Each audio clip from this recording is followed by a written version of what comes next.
January 2018, I guess, being the peak, definitely affected the trajectory and the content of the network. Yeah, they do influence one another, and you see them in views and listens, and also the willingness of people to talk to you. It's kind of funny. I don't know if you noticed this, but let's say Bitcoin or the relative crypto market was, for say a stretch of a month or a few weeks, was going back up. I found people more inclined to pick up and pay attention to what we were doing. And then as it sort of falls, there's that initial rush of what's going on. And then price just kind of seems to, I don't think it's a main indicator, but it is among the indicators. It's almost like a grease or a catalyst that gets people to pay more attention. I guess that's obvious, but when you look back at those interviews, we talked about Patrick Byrne and Eric Voorhees and Pomp and these guys and McCormick. Was there I guess a person that got away that you wish you had interviewed and actually snagged during that time, that just for whatever reason it just didn't work out? Yeah, and so this. I mean, if you're not getting rejected or people not answering your emails or people saying they're going to come on and then just kind of blowing you off, which is fine, that just happens. You're not reaching far enough in terms of running a podcast. Like, you should be getting rejected. If everyone says yes, then you're not going high enough. And you see Tim Ferriss and people that have hundreds of millions of downloads consistently say this. But yeah, I mean, I think that it was actually pretty interesting. So I always wanted to bring on like hip hop culture. So I just thought that they seem to be pretty influential in the media today and so I had interviewed the owner of and the CEO of Fancy.com, who happens to be the godfather of Kanye West's baby. I say that out loud, but I'm pretty sure that's true. And there are pictures of this guy, Joe of Fancy.com, with Kanye. But he's like, yeah, I know. He's like, I don't know if I can get you Kanye, but I can get someone like on the show from hip hop. I was like, that would be great, because it was Humans of Bitcoin, and it was. He said he introduced me to T-Pain, but so I was like, that'd be cool to have T-Pain on. He never made it on the show. I'm sure he has a lot of stuff going on, but like I know because T-Pain invests apparently in a lot of crypto projects. But I mean, that was one, and then I sent this to you before, but remember that the Bitcoin.com forum this is before the split, right? So Bitcoin.com used to have everybody. There wasn't this division. And so you had, Wences Caceres posted on the forum and AMA, and then people like Andreas Antonopoulos, not so much now, but definitely early when I first discovered Bitcoin, it was pretty important. And Trace Mayer came on the show, and it's just interesting. Those guys are off limits. And I always wanted to get Wences Caceres on the show because he's, kind of a very interesting character. If you've read any of the Bitcoin history. You're 6 minutes away from a live episode of Free Talk Live. Listen live at freetalklive.com.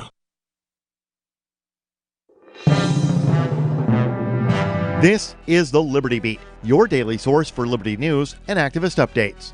Produced in partnership with the SNLS Network and listeners like you. Online at snlsnetwork.com. I'm Mick Murrow with your latest edition of the Liberty Beat. Gold is trading at $1,671, silver at $18.87, and Bitcoin is trading around $9,604. Today's gold, silver, and Bitcoin prices are brought to you by Brave Botanicals, high-quality kratom and CBD at reasonable prices with excellent customer service.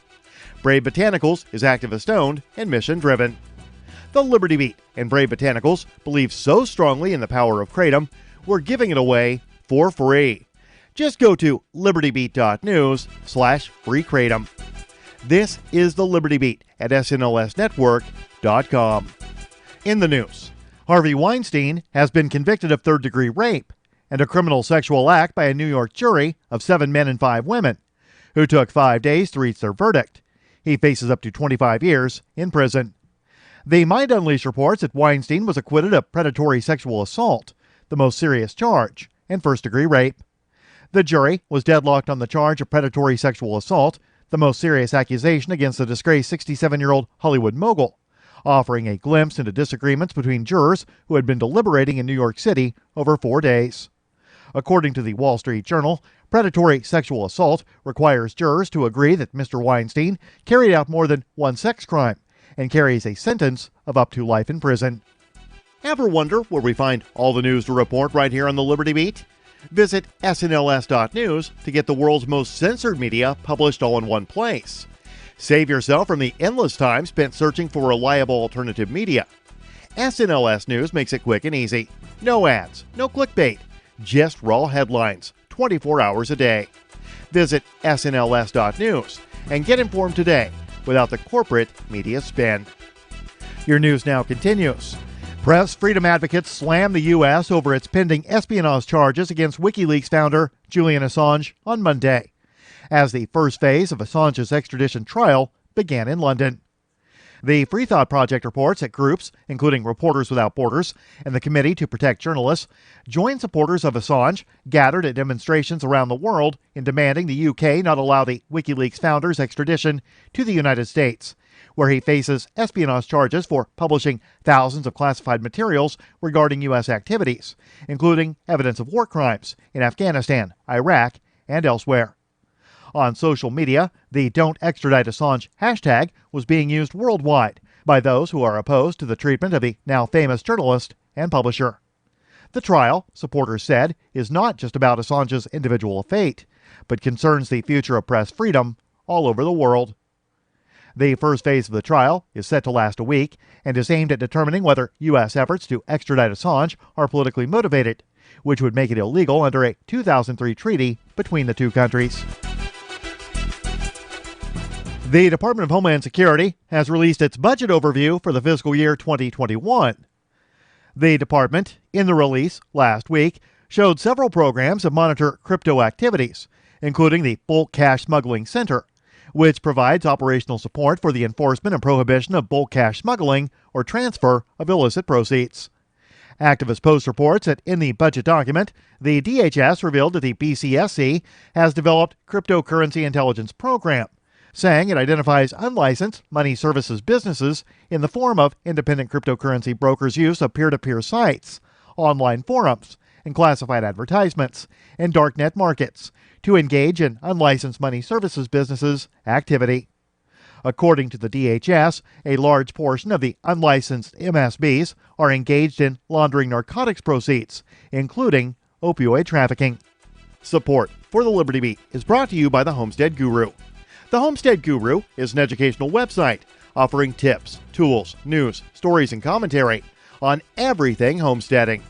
Topics include green homes, gardening, animal husbandry, do-it-yourself, home remedies, alternative energy, survivalism, unschooling, and more. Those details are found online at thehomestead.guru. This is the Liberty Beat, powered by the SNLS Network at snlsnetwork.com. I'm Mick Murrow, reporting for the Liberty Beat, reminding you, spread liberty with a smile.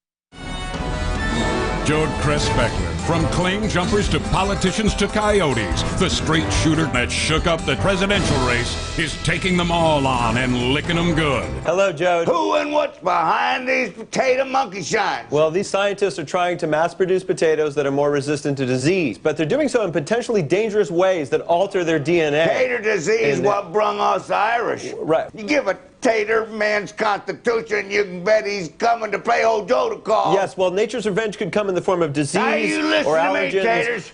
You gave a mind of a tater. Joe, please, let me make my point. You're tater-minded and you're looking to infiltrate old Joe's cabin, but you're too late. No. Now you get out, All or right, I Joe. slice your tater heart out and fry it up on my griddle. Okay, Joe. Now y'all stay close here. Gonna have my jug band back here, and if Jasper don't let me strum the washboard, we're gonna resort to cutting. This is the Onion News Network.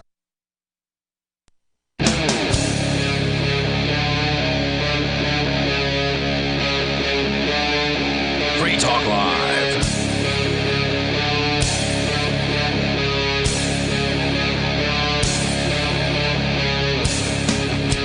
Yes, you're in the right place for the Monday night edition of Free Talk Live, the live on-air call-in show where you can tell us what's on your mind and talk about, well, anything.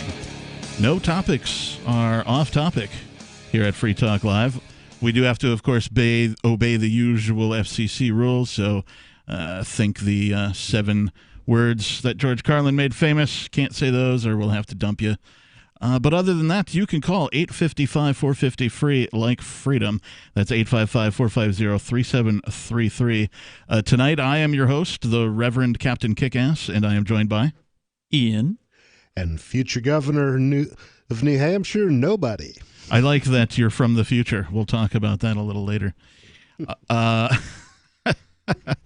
good evening, everybody. I want to start the first segment with a bit of good news.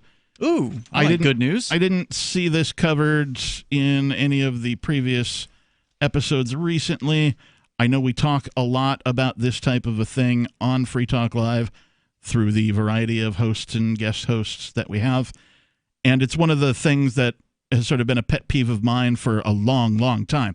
And that is, well, in the states where marijuana is legal recreationally, before they even passed a law saying that, okay, now you can, buy it and use it and sell it recreationally. The first thing they should have done, of course, was open up the prison cells of all of the nonviolent people that have been convicted of having this recreational plant in their pocket when they've done no harm to any, physical person or anybody's property as a result of it. And restore the right to keep and bear arms, because being one of those people that you're talking about, that's the thing that still, that impacts my everyday life. Right? Not just, and it puts you at risk for some really funky things like getting arrested for having garden tools. Right. Which happened to you. It's true. Yeah, and we know that the right to defend yourself, is there regardless of what laws say. If you were in a house and somebody had some guns out on the table and somebody broke in, you picked up one of those guns that were not yours and shot the intruder, that would still be legal. Yeah, near as I can tell. I actually had that case, really? Similar. It would have been on point in an appeal where I was. There were a couple of people, locals, and they were out chalking in the square, and just drawing on things in chalk. And one of our local haters was harassing them.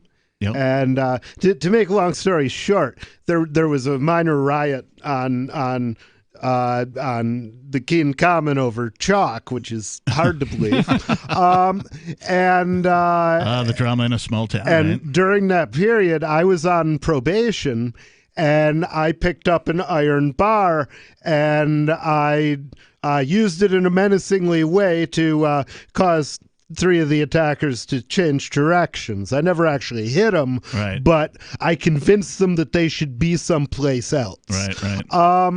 And so anyway, they called that, again, being a felon in possession of a deadly weapon. And I went in, I said, well, it became a weapon the moment I had the intent to use it as a weapon.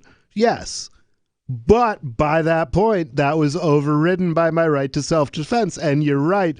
Although I did get convicted of smoking weed, they dismissed the rioting and the felon in possession charge. So you'll be particularly happy. I know you're an advocate for marijuana law reform, as well as our many hosts of Free Talk Live. This article from Yahoo, this was right around Valentine's Day, nearly 66,000 weed convictions dating back to 1961 dismissed in Los Angeles County. Nice. That is truly wonderful. They're actually making peace with those people, at least.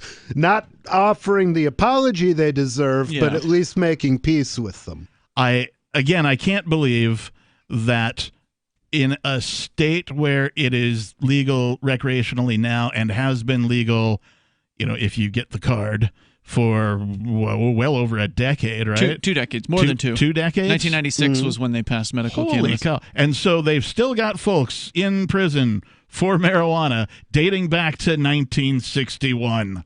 Well, now, what kind of weed convictions are these? Are these simple possession, or are they actually... let's find out. Those weren't necessarily people who were still in jail. Right.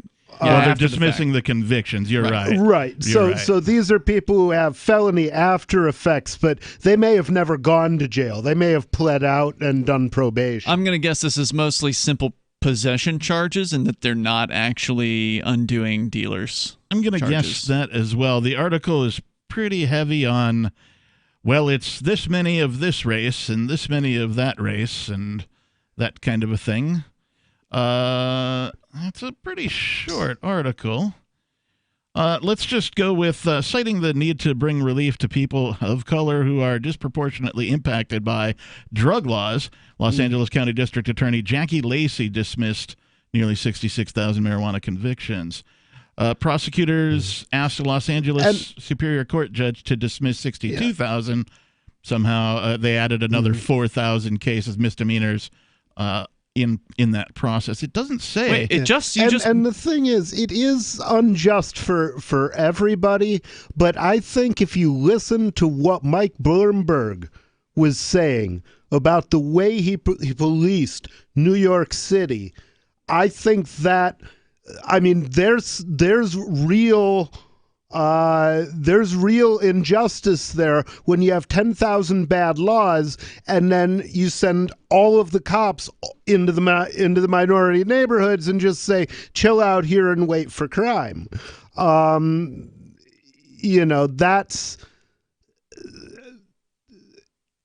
That's pretty awful thing to do. Yeah. In the next paragraph that you didn't get to, it said felony convictions, 62,000. Doesn't it say 62,000 felony? Am I misreading that? It does say, as a matter of fact, good eye. Prosecutors asked a Los Angeles County Superior Court judge to dismiss 62,000 felony cannabis convictions for cases dating back to 1961. So I'm surprised. If what we're saying holds true, and I want to point out, this is just in Los Angeles County. This is not the entire state of California. Right. I may have misspoke at the top of talking about this subject. I think you said it was Los Angeles. Here on Marijuana Monday. I never got to say that. That's what this segment is called. It's Marijuana Monday. Cool with that. In case you have a short-term memory, I'll say it again. It's Marijuana Monday. Groovy. What did he say? Wow, man. I don't know, man. Whoa, dude. 62,000 felony convictions, according to a news release. An additional 4,000 misdemeanor cases were dismissed across 10 cities in Los Angeles County. So that's where they get the total number. I'm surprised that it's so many more felonies than misdemeanors. You would think it'd be the reverse. You would think they would want to maintain that threat of control and jail again. Well, I know just that there would be more misdemeanor convictions, you would think. I mean, I would think so as well. I don't understand why the discrepancy there. I wonder if they purge records after a certain period of time. No, actually, so the part that I, after rereading this now, the part I wanted to mention was there's another organization involved called Code for America.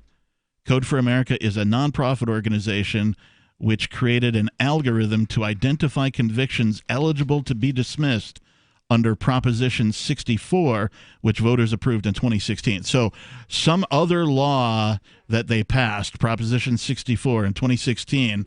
That was, I believe, the legalization. Proposition would be a ballot measure, not a law. Right. So whatever that was, this group called Code for America developed an algorithm because I guess they can't pay people to read through this stuff somehow.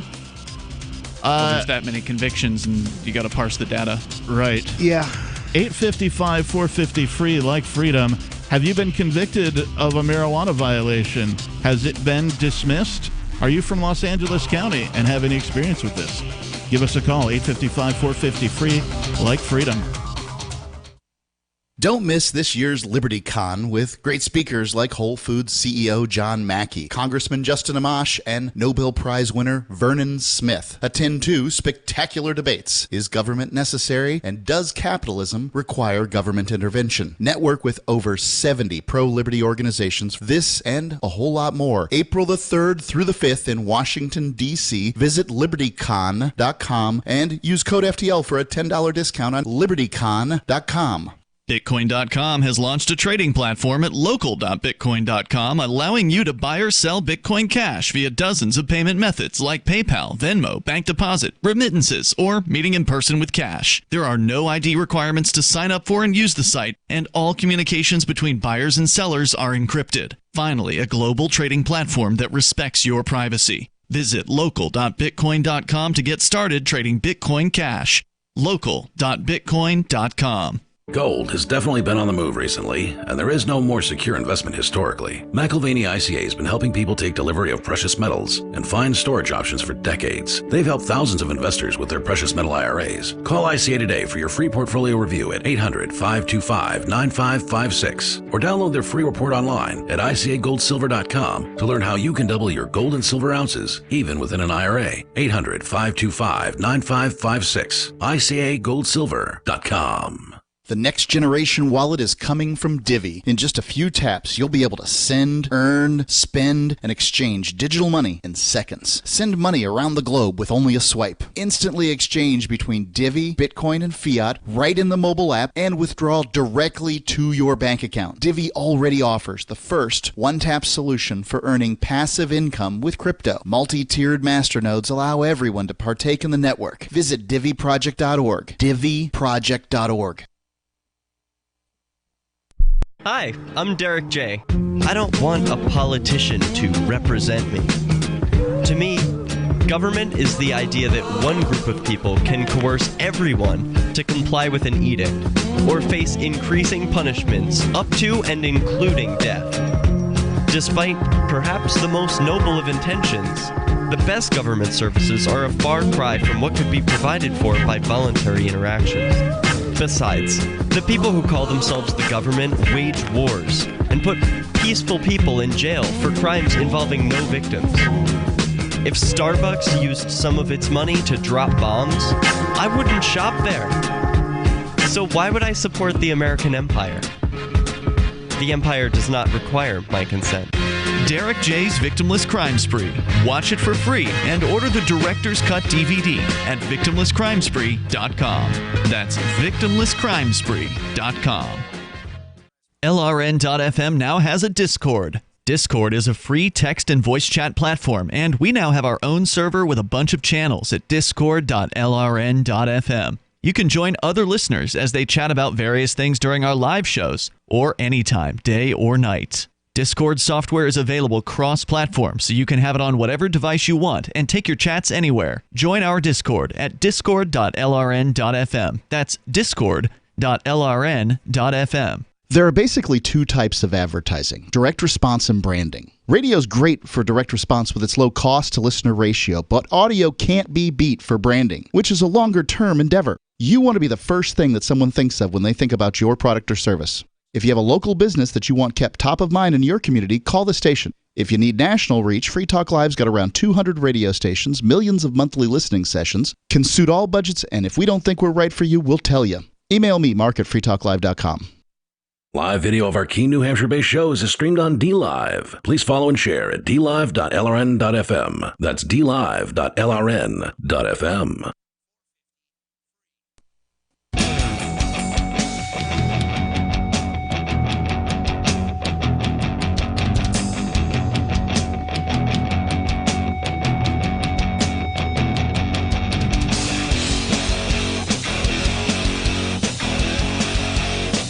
Yes, it is Free Talk Live, the live Monday night edition. 855-450 free, like fried chicken. That's 855-450-3733. It's Marijuana Monday. Weed, herb, cannabis.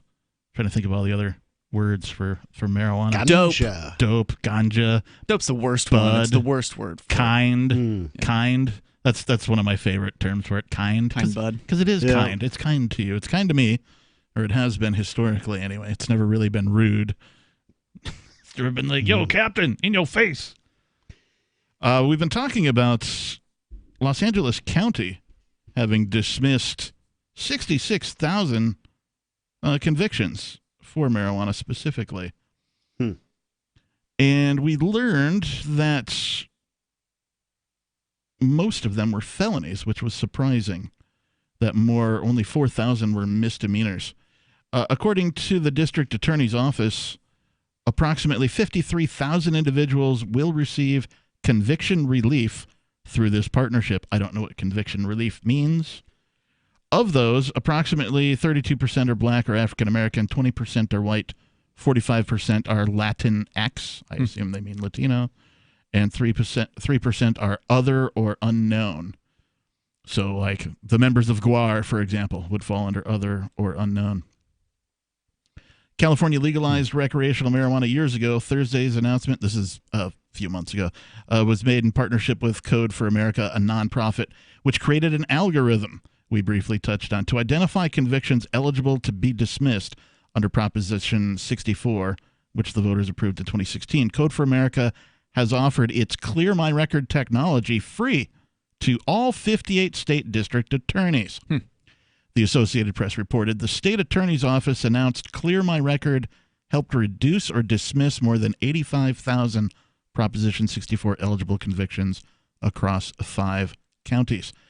If you're out there in radio land or internet land or satellite land, and you're in an area where marijuana has been legalized, either for medical or for recreation, and they haven't let folks out of jail yet, I mean, if you're looking for a reason to have some outrage, that would be the one. Yeah, well, this is what I like to hear, because I know that in some cases you have to apply to get your record expunged. Even after they have eliminated the laws that got you convicted, they still want you to go in and give them $100. They won't even do the paperwork themselves, and they want to rape you for some more money. Right. They want you to pay them to take the wrongful conviction off your record. Yeah. So I'm glad to hear that they're just going ahead and doing it for these people, at least in Los Angeles County. It's so hard for them to admit when they're wrong. Yeah. That machete case that I was talking about, where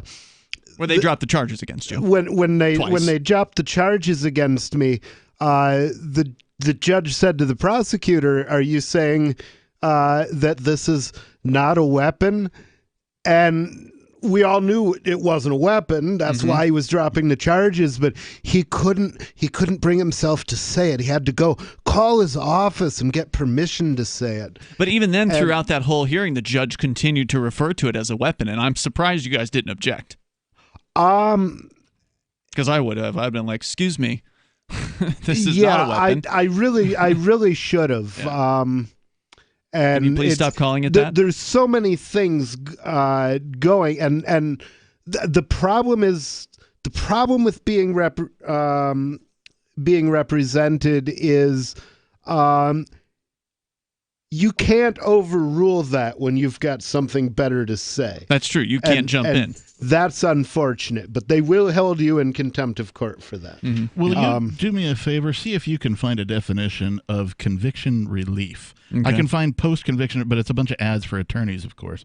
While you're doing that, I will tell our audience, I will ask them if they're sure 100% that they're going to have a great retirement, or if they have some doubt.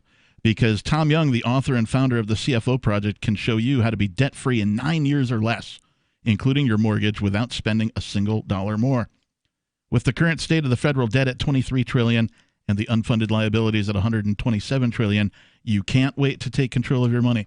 Don't let your retirement savings be used to bail out the government.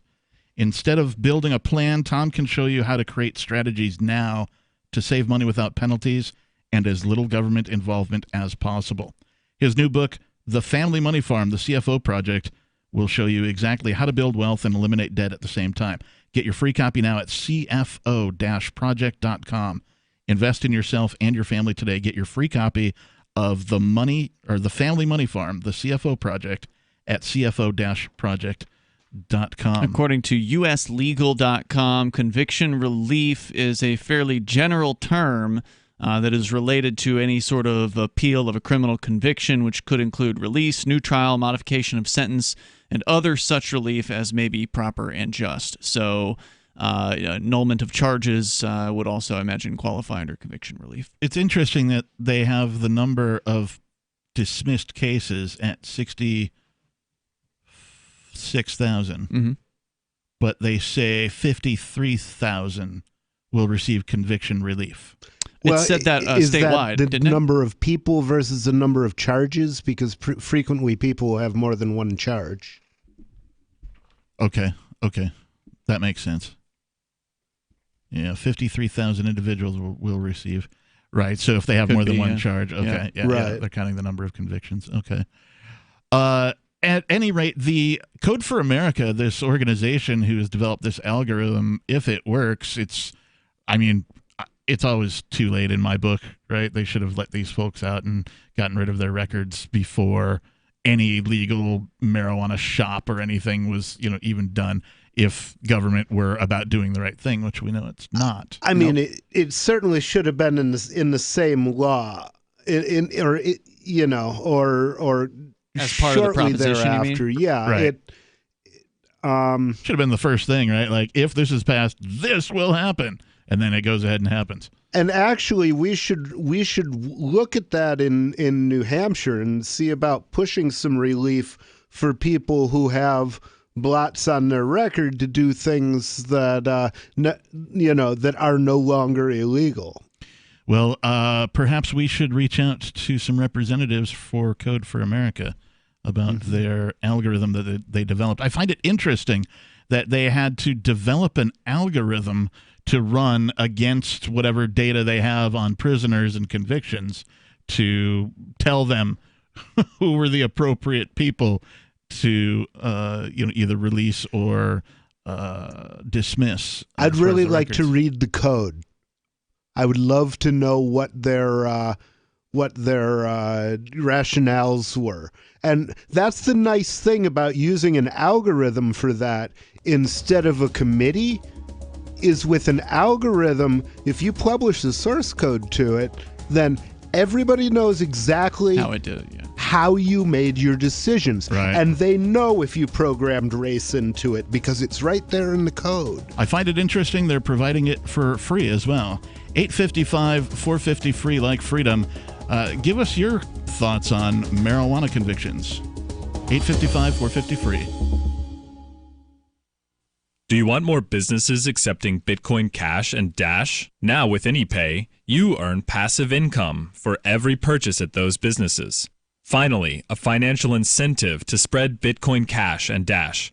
You made it happen, so you get the rewards. Download the AnyPay Cash Register app and add your cryptocurrency wallet addresses. Then install it at a real-life business and tell us what you did at anypayinc.com. anypayinc.com. Free Talk Live is now on more than 200 radio stations nationwide. We've had more than 18 million podcast downloads, and we claim millions of listens a month. We're a multimedia ad venue with print, email, web, and terrestrial radio marketing platforms. We strive to have ad packages that cater to advertisers big and small. Contact me today at marketfreetalklive.com to see what we can do for you. Marketfreetalklive.com. If you're a local advertiser, contact this station. But if you can service a national audience, contact me, marketfreetalklive.com. On Free Talk Live, we're bringing people to the ideas of liberty every day. From wrestling superstars like Glenn Jacobs. You guys really are having an impact, I believe. Like I said, a lot of where I am now is due to listening to Free Talk Live. You changed my mind on some very important issues years ago. To random people tuning in on the radio. I was kind of stuck in the left-right paradigm. I heard your show by chance on a Saturday night. From there, I went on, joined the Free State Project, and become an amplifier. So, I mean, that's really the reason why I amp is because I know that if it wasn't for you guys being on as many stations as you are, I never would have found the ideas of liberty. Your amp will directly change more lives by getting Free Talk Live in front of people looking for talk radio online and on the air. When you AMP Free Talk Live, you get perks like access to the AMP-only Facebook group and AMP podcast. Visit amp.freetalklive.com. What do you shop for that you could otherwise buy at Amazon? Pretty much everything, right? Amazon has competitive pricing and they deliver, and that's a big plus. If you could plan ahead in your shopping, would you be interested in saving up to 33%? There's a catch. You have to do your shopping in Bitcoin. But imagine those savings. It's like a huge raise. All you have to do is go to saveatpurse.com. We've saved thousands, and you can too. Plan ahead and save. Saveatpurse.com. The LRN.FM social media channels have been revamped. We've eliminated Facebook and focused on other platforms like Twitter and Mastodon, the decentralized alternative to Twitter. On our accounts, you'll find posts from multiple LRN.FM show hosts together in one place. Follow us on Twitter at twitter.lrn.fm, or better yet, move to the decentralized Mastodon social media platform at toot.lrn.fm, toot.lrn.fm. I think you'll like it. The Free State Project has reached its goal of 20,000 liberty lovers who've pledged to move to New Hampshire and get active to achieve liberty in our lifetime. Perhaps you're trying to figure out what part of New Hampshire should be your destination. If so, consider Keene. You'll find more than 150 reasons to move to Keene at move.freekeene.com. Keene is famous for its historic, publicity-generating activism, as well as being the liberty media capital of the world. It's home to freekeene.com, New Hampshire's destination for liberty activism, news, and opinion. For years, we've been compiling over 150 reasons to move to Keene at move.freekeene.com, where you'll learn about some of what's happening here and what makes Keene a great place to live. If you love liberty, you'll probably enjoy anywhere you end up in the Shire. But do your due diligence first. Please visit move.freekeene.com for the full list of over 150 reasons to move to Keene. That's move.freekeene.com. You're listening to the best liberty-oriented audio streamed around the clock, on the air, and online. This is the Liberty Radio Network at LRN.FM.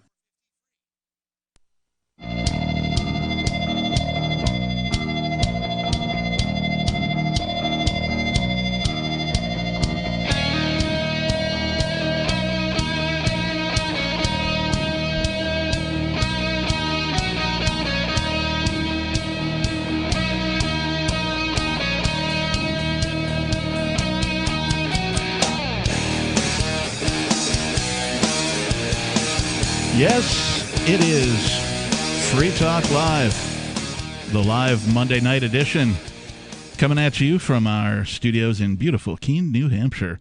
Tonight I am your host, Captain Kickass, and I am joined this evening by Ian and nobody.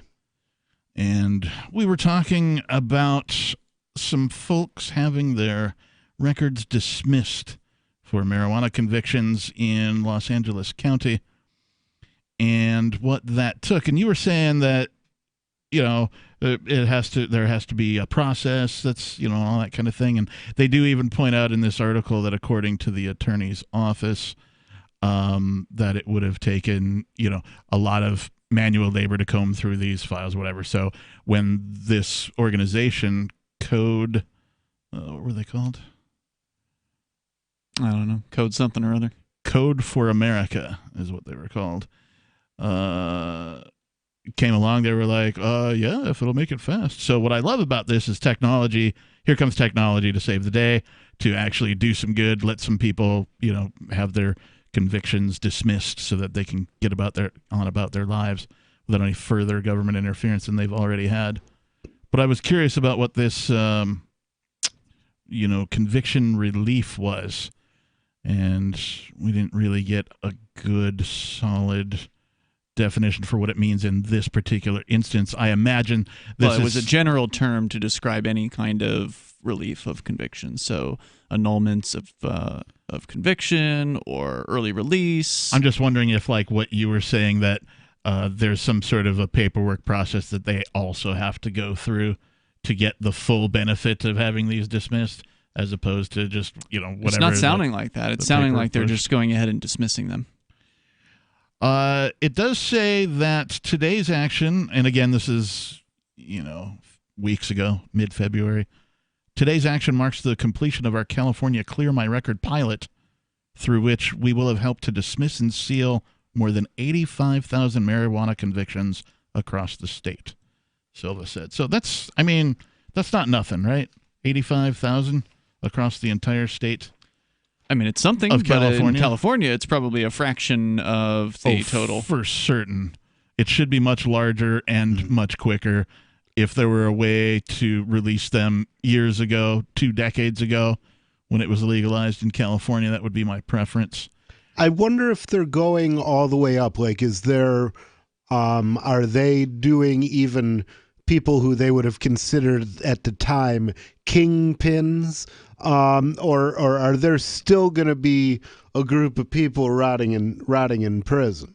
Those are some great questions. So I just went and looked at this Code for America group, and while in this particular case what they've done is inarguably a good thing, I mean, there's nothing to criticize in this particular instance. However, what they are is a group of people, here's how they define themselves: making government work for the people, by the people in the digital age. How do we get there? With government services that are simple, effective, and easy to use. Working at scale to help all Americans, starting with the people who need them the most. They're missing the one word that I hold near and dear to my heart. Voluntary. Yeah, they're not all about that voluntary. at all. Like, everything that you just read to me would be great if it were voluntary. Yeah, well, that's not opt in and opt out. True, although or on a menu where you could pick and choose a la carte which ones you wanted and didn't want. True, although I will say that, this is obviously a software company. It is, yes. Mm-hmm. All they're doing is producing data processing software. Yep. They didn't get to determine what the political system they operated under is. Mm-hmm. They just had to turn it into code. Yep.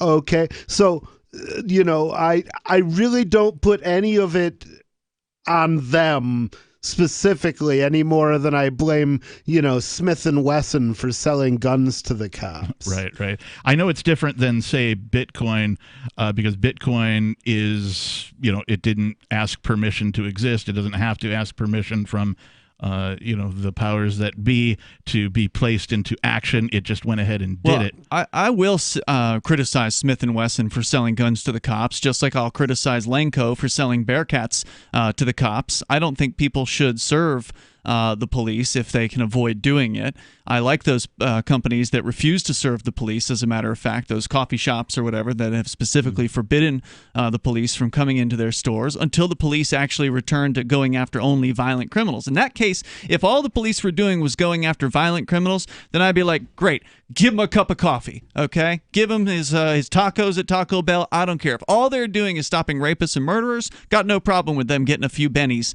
from folks out of that. But in this case, Code for America, these people believe they can make government work better. And, government doesn't get better over time. They're not going to become efficient.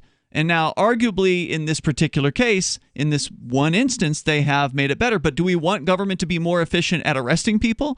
Do we want government to be more efficient at taxing people? Do we want government to be more efficient at doing things that would make life worse for folks? Because that's some of the things that these people could end up enabling. And I'm certain they will as the technology curve catches up to government. Government is notoriously slow when it comes to adopting technologies, and so it is behind the curve, unlike Bitcoin. And I wanted to tell you that Bitcoin.com has launched a trading platform at local.bitcoin.com, allowing you to buy or sell Bitcoin Cash via dozens of payment methods like PayPal, Venmo, bank deposits, remittances, or meeting in person with cash. There are no ID requirements to sign up for and use the site, and all communications between buyers and sellers are encrypted. Finally, a global trading platform that respects your privacy. Visit local.bitcoin.com to get started trading Bitcoin Cash. That's local.bitcoin.com. I make the comparison to Bitcoin because there are some large differences between this group's code and the Bitcoin code, right? This group developed code that they arguably have to ask permission to put into play in a government bubble of space, if you will, can only operate within the confines of what the government dictates, as opposed to Bitcoin, which just operates in spite of any of that. Governments would love to shut Bitcoin down. They can't. Other Banks would love to shut Bitcoin down. They can't. Other entities would love to take over Bitcoin and extract all the wealth from it. They can't, at least not yet. And they've been trying since the dawn of Bitcoin. So this is what, to your point, nobody, about open source software. It can be a fantastic tool for more freedom, for liberty, than almost anything that's been developed up until this time. My hope would be that somebody could take an idea like Code for America has about developing an algorithm to find this and use it to free more people. They are, to their credit, giving away their algorithm for free, according to this article. But I'm with you in that I don't support them overall. I suspect that that's probably going to be inaccurate in that they are using their algorithm to do this search gratis. But that doesn't mean they're publishing their algorithm to their customers. They are probably maintaining it. Yeah. I mean, they might be proprietary data. They do say on their About Us, and I just had, it wasn't the About Us page. They had something here about their work, and they claimed that they default to open. But I don't know if that means that they're open source. I didn't read the details on that. So I don't want to jump to a conclusion about whether or not they're going to be closed source. But here's another example of one of the other things that they do. They have the Integrated Benefits Initiative, simplifying how Americans access safety net services when they need them the most. And then they show like a little kind of app-looking thing. Get the support your family needs. Apply for food and health services in 15 minutes. So they're making it easier for people to get on welfare. Get on the gravy train. Here's how. Download our handy app. Because these people believe government is a tool to do good things. And that's a real problem. Well, we know that it's not. How about you? Do you believe the government is here to do good things? Can you give us any examples? 855-450-FREE like freedom. That's 855-450-3733. More coming up. Join me, George Norrie, in Indian Wells, California, May 29th to June 1st for the Contact in the Desert UFO Conference, an epic weekend of exploration into UFOs, ancient civilizations, crop circles, and so much more.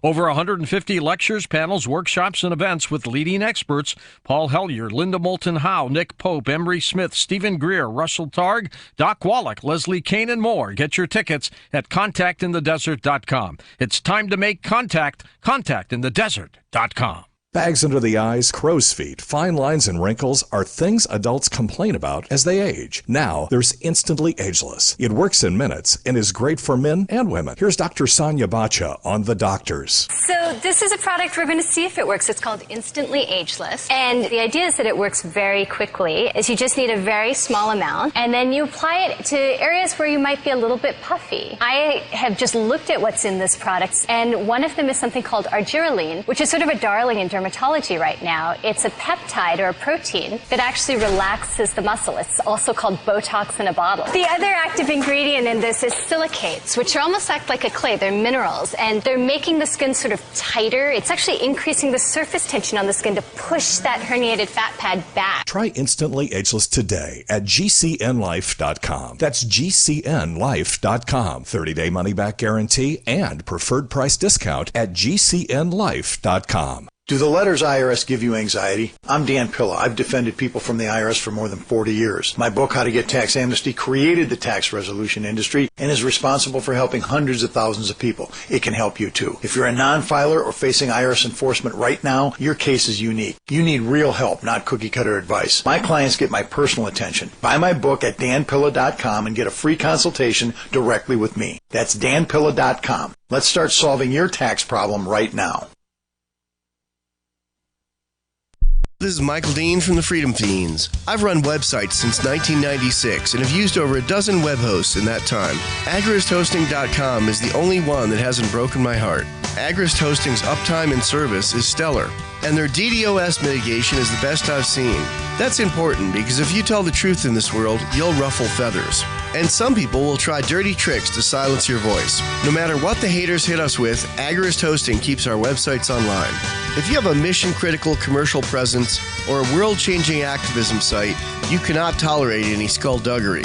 So go with agristhosting.com. Have a WordPress or blog site, but you're not satisfied with performance or uptime? Or just want raw hosting? Want to pay with Bitcoin?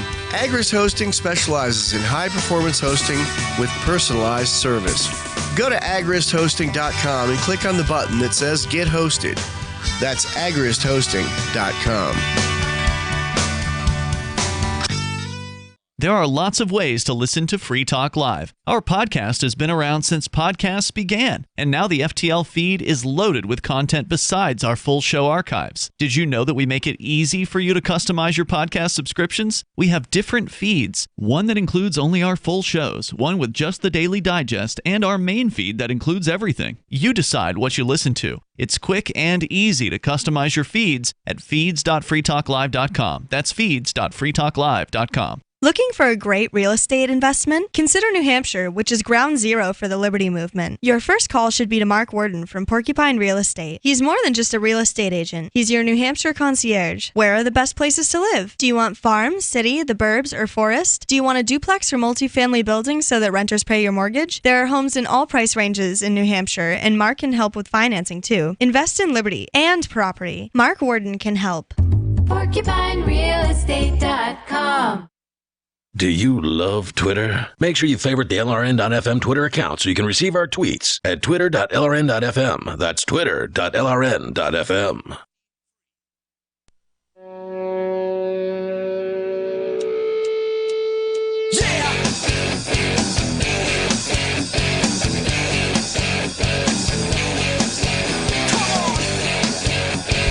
Yes, this is Free Talk Live. You're listening to the live Monday night edition. And tonight in the studio, it's myself, the captain, and I'm joined by... It's Ian. And nobody. And do you want more businesses accepting Bitcoin Cash and Dash? Now with AnyPay, you can earn passive income for every purchase at those businesses. Finally, a financial incentive to spread Bitcoin Cash and Dash. You made it happen, so you receive the rewards. Download the AnyPay Cash Register app and then add your cryptocurrency wallet addresses. Then install AnyPay at a real-life business and tell us that you did that and what business you had install it at anypayinc.com.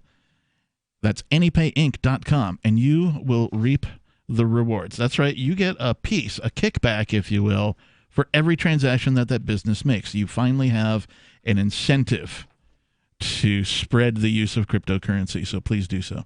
So I've got mixed feelings about this Code for America group. I mean, I understand. I do too. Right, I understand. First of all, they've done good work here in California, getting 66,000 people, convictions completely removed from the records in Los Angeles for cannabis convictions. So I mean, there's no doubt that's good work. What I find funny though is that it took an algorithm to do this, not a politician.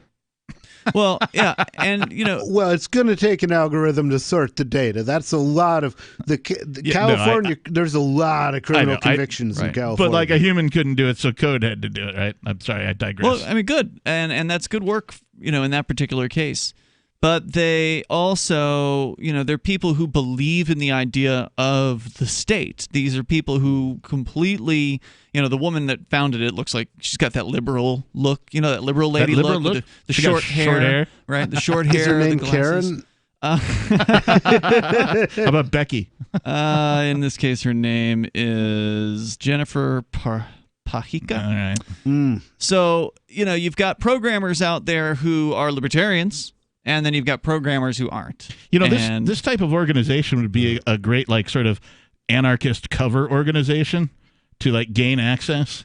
You know what I mean? Ooh, there you go. Well, it would have been until you blew it on the air. Oh, oops. Yeah, right. Are we live now? Oh, my bad. So, they've got this flowery language on their website, codeforamerica.org/values, where they talk about their principles and practices of the digital age to improve how government serves the American public and how the public improves government.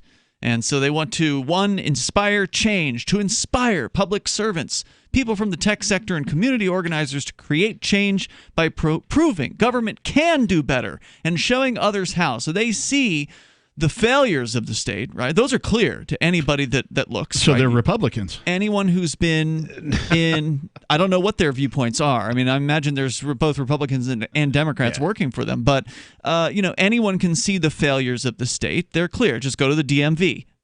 so you don't have to spend that much time looking for all these issues. And so I get what is driving them, because they accept the idea of the state and they want to make it better. And I don't think that that's a wrong thing from their perspective to do. Right. So They it's look hard at the. It's They a look at natural stage. Well, they look at the government. They go, "Wow, this sucks. These guys can't even balance a checkbook. I can write code that'll balance the checkbook," and so they do. Right, and they give it some- does, but they don't address the fundamental wrongness of the state as an organization. And type. because they don't see that. They can't address it because they can't see it. But they give examples on their website of things that they've done. So like there's one example of like the VA administration had some website that these veterans had to apply for whatever thing they had to apply for, but it only worked with like Internet Explorer, and it had to be a very specific version, and That's so exactly my point about the state being behind the times when it comes to technology. right. And so then they made that better for them. And so arguably that's a good thing for those veterans, right? It's hard to criticize that, but at the same time, making government more efficient just actually reinforces the idea that it is indeed this good thing that we ought to have, and it's frustrating because I want to see people get help who need help. I'm not opposed to charity. I donate to charity. In fact, I give to the local homeless shelter here in Keene, New Hampshire on a monthly basis, but I don't want to see government become better at what it does because Right. it benefits our viewpoint for it not to be, for people to be frustrated by the state, for it not to be efficient, for it to be just a terrifying, horrible thing.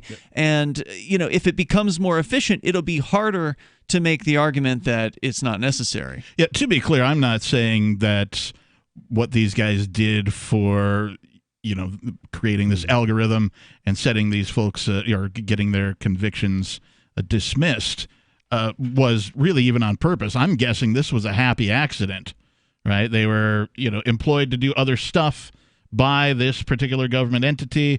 They had a contract up for some other thing that they wanted, and they went, "Oh, hey, by the way, we got this thing." They're like, "Oh yeah, let's run it on our convicts and see what happens." Oh, look, 66,000 people. Oh, we'll go ahead and dismiss those records, right? It's probably more likely a happy accident that people were helped than anything else, because we know what government is most efficient at, and that's taking your money and killing other people. Right, and I don't want it to be more efficient at those things. Nope. I don't want it to be more efficient at identifying suspects from facial recognition. I don't want it to be more efficient at dropping drone bombs on peaceful wedding parties. I don't want it to be more efficient at taking taxes from innocent, peaceful people who've never harmed anyone else. And the better they are at technology, the more likely they're going to use it for evil. Now, I understand that's not what this group wants. That's not what they are trying to accomplish, and they may actually refuse. Again, just looking at their values or whatever. Right. If the government said, "Hey, can you come in here and make our drone bombing more efficient?" they may say no to that particular job, but that doesn't mean someone else won't say yes because there's going to be a bunch of money in it for them. So we're in a frustrating time where government is always behind the ball when it comes to technology, and that's a good thing for anyone's purposes who opposes the state. And so therefore, like I said, I've got this sort of mixed feeling about this of like, well, in some instances, this could be a really good thing. And this is an example of it where they've got 66,000 convictions that are being reversed as a result of this particular group's efforts. But on the other hand, I think overall, it's a bad thing to make government better with technology. And if you mention this to state lovers, people of the state who are, otherwise blinded by the state, if you mention something like this to them, they won't have any sort of an idea of what we're talking about, which is what's sad. That's the most frustrating thing to me. You mean they don't see the violence in the system? Right. It's the most frustrating thing to me because once you see it, you can't unsee it, really. It's just there all of the time, right? Mm-hmm. And you're just like, oh my gosh, it's been there the whole time. And I really don't know what makes people lift that fog, look through life with those colored glasses. I don't. Usually, I know, it's when the fist of the state gets in your face. Yeah, right? I know. We've talked about that. Like you have to be violated by the state in some way for somebody That's to the wake fastest up. trip. That's one of the things. But the other thing is, trying to interact with the system in other ways. Like a lot of people were politically apathetic until Ron Paul ran. And then he runs and just gets blatantly cheated by the Republican Party. You know, that's the kind of thing that moved a lot of people to, well, maybe this whole having a government thing isn't such a good idea anyway, you know? You have to see it in action. And you know, the closer you look at how your government operates, I think the less likely you will be to remain statist, to want to have one. Yeah. You know, I mean, when you realize that your government, like if you're a pot smoker, you realize, oh, my government is actually actively at war with me. Why would I want an organization that's at war with me to continue to exist? Any organization. I don't care if they bake me cookies. You know, if they're at war with me, then there's no balancing that. Yeah, it doesn't matter how much fried chicken they give you for free. Yeah. You know, as another example of where technology has arguably improved governmental services is the court system. In certain states, you can go online and you can search active court and past court cases. You can pull up court documents online. You can't do that in New Hampshire.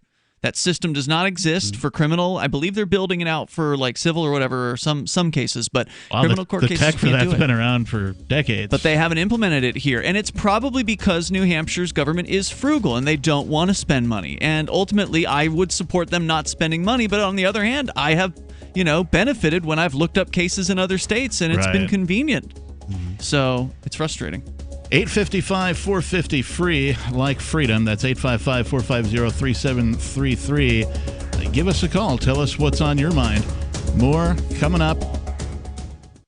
I want to tell you about my favorite cryptocurrency wallet, Edge Wallet, at edge.app. Edge is the wallet I use more than any other, and that was true long before Edge Wallet became a sponsor of Free Talk Live. Edge Wallet allows you to buy, sell, trade, and securely hold your cryptocurrencies, including Bitcoin, Ethereum, tokens, Monero, Ripple, Dash, Bitcoin Cash, and more. It's available for both Android and iOS, and you can download it via the Play or App Store or via Edge Wallet's website, edge.app.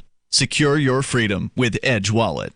Our history classes start teaching the Constitution around 1776 or even later. The foundation of our Constitution goes deeper than that. Without examining the context that gave America its principles and its founding documents, we cannot understand the foundation of our liberty and our constitutional republic. Liberty First University teaches online classes in a way that all ages find compelling and understandable, from middle school to law school. Join us at lfu.freetalklive.com to watch the free pre-recorded webinar. Watch now at lfu.freetalklive.com. Are you tired of governments murdering people around the world? Stop using their money. There is an alternative. Bitcoin is a stateless, free market, non-political currency. Bitcoin cannot be inflated or controlled by any government. By using their money, you are helping the state. Stop doing it. You have an incredible alternative available now. Learn it, use it, spread it. Get started with Bitcoin at bitcoin.com. That's bitcoin.com. What if you want to hear the latest episode of Free Talk Live, but all you have is your phone, you forgot to download our archive, and you have no data connection? You can call our Listen line at 641-793-0191. That's a long-distance number, so you may incur charges. If not, listen as long as you want. 641-793-0191. The Free Talk Live Listen line, 641-793-0191. You're listening to the live edition of Free Talk Live. Hour number 2 is next, after the news, here on the Liberty Radio Network at LRN.FM. This is the Liberty Beat, your daily source for liberty news and activist updates.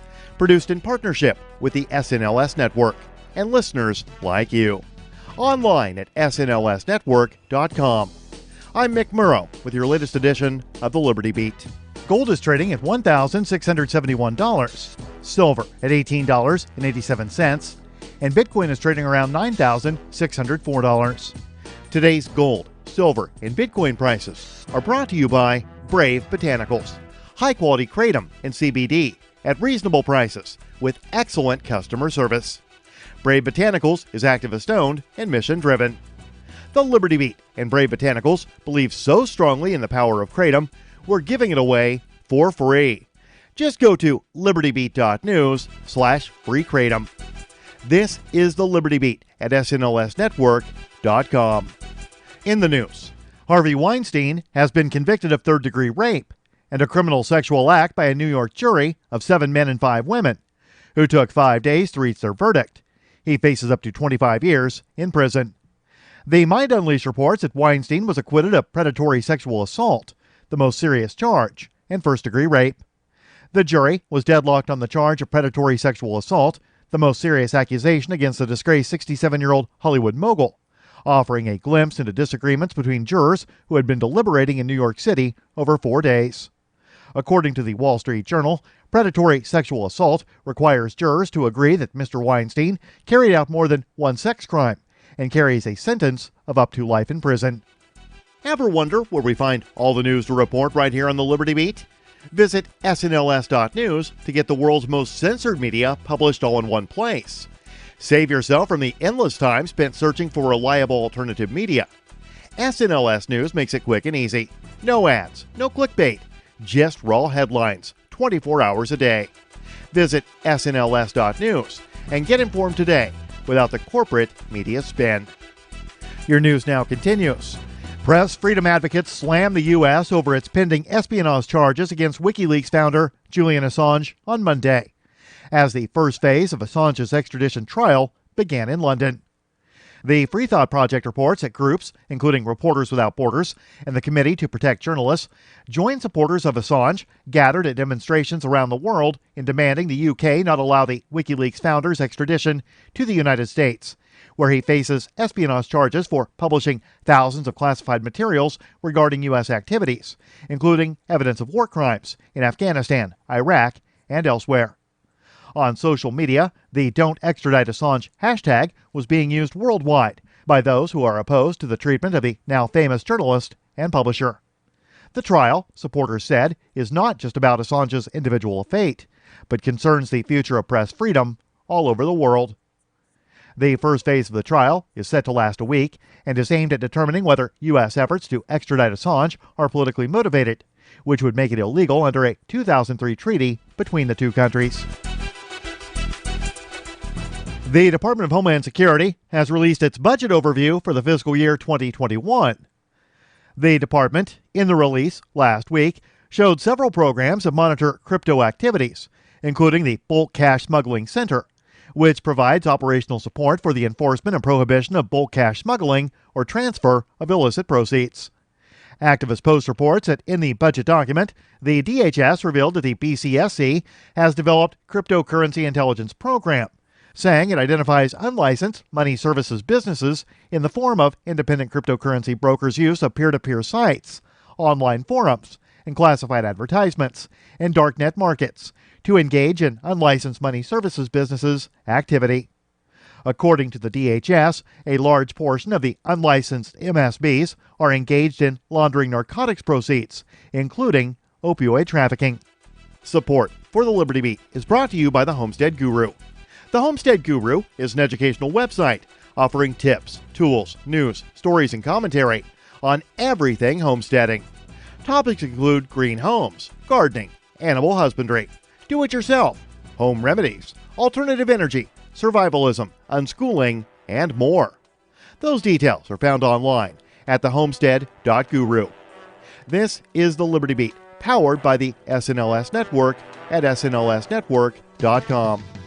I'm Mick Murrow, reporting for the Liberty Beat, reminding you, spread liberty with a smile. Japan grants suffrage to female robots, and a hypochondriac maple tree is always convinced it has Asian longhorn beetles. The following two statements are true. The previous statement is false, and this is the Onion Week in Review. This week, Americans nationwide were stunned to hear horrific allegations on Wall Street revealing that numerous junior bankers have been forced to survive on a mere $6,800 per week. The findings, which implicate numerous high-profile financial institutions such as Bank of America, Morgan Stanley, and Citibank, suggest that hundreds of first-year bankers are constantly consistently deprived of basic necessities, including penthouse apartments overlooking Central Park and regular company-financed vacations to the French Riviera. Many of these bankers are 23 or 24 years old and don't even have access to an expense account of over $50,000 a year. Not only that, but some of them are making as little as 20 times minimum wage. I mean, this is truly disgraceful. This is the Onion News Network.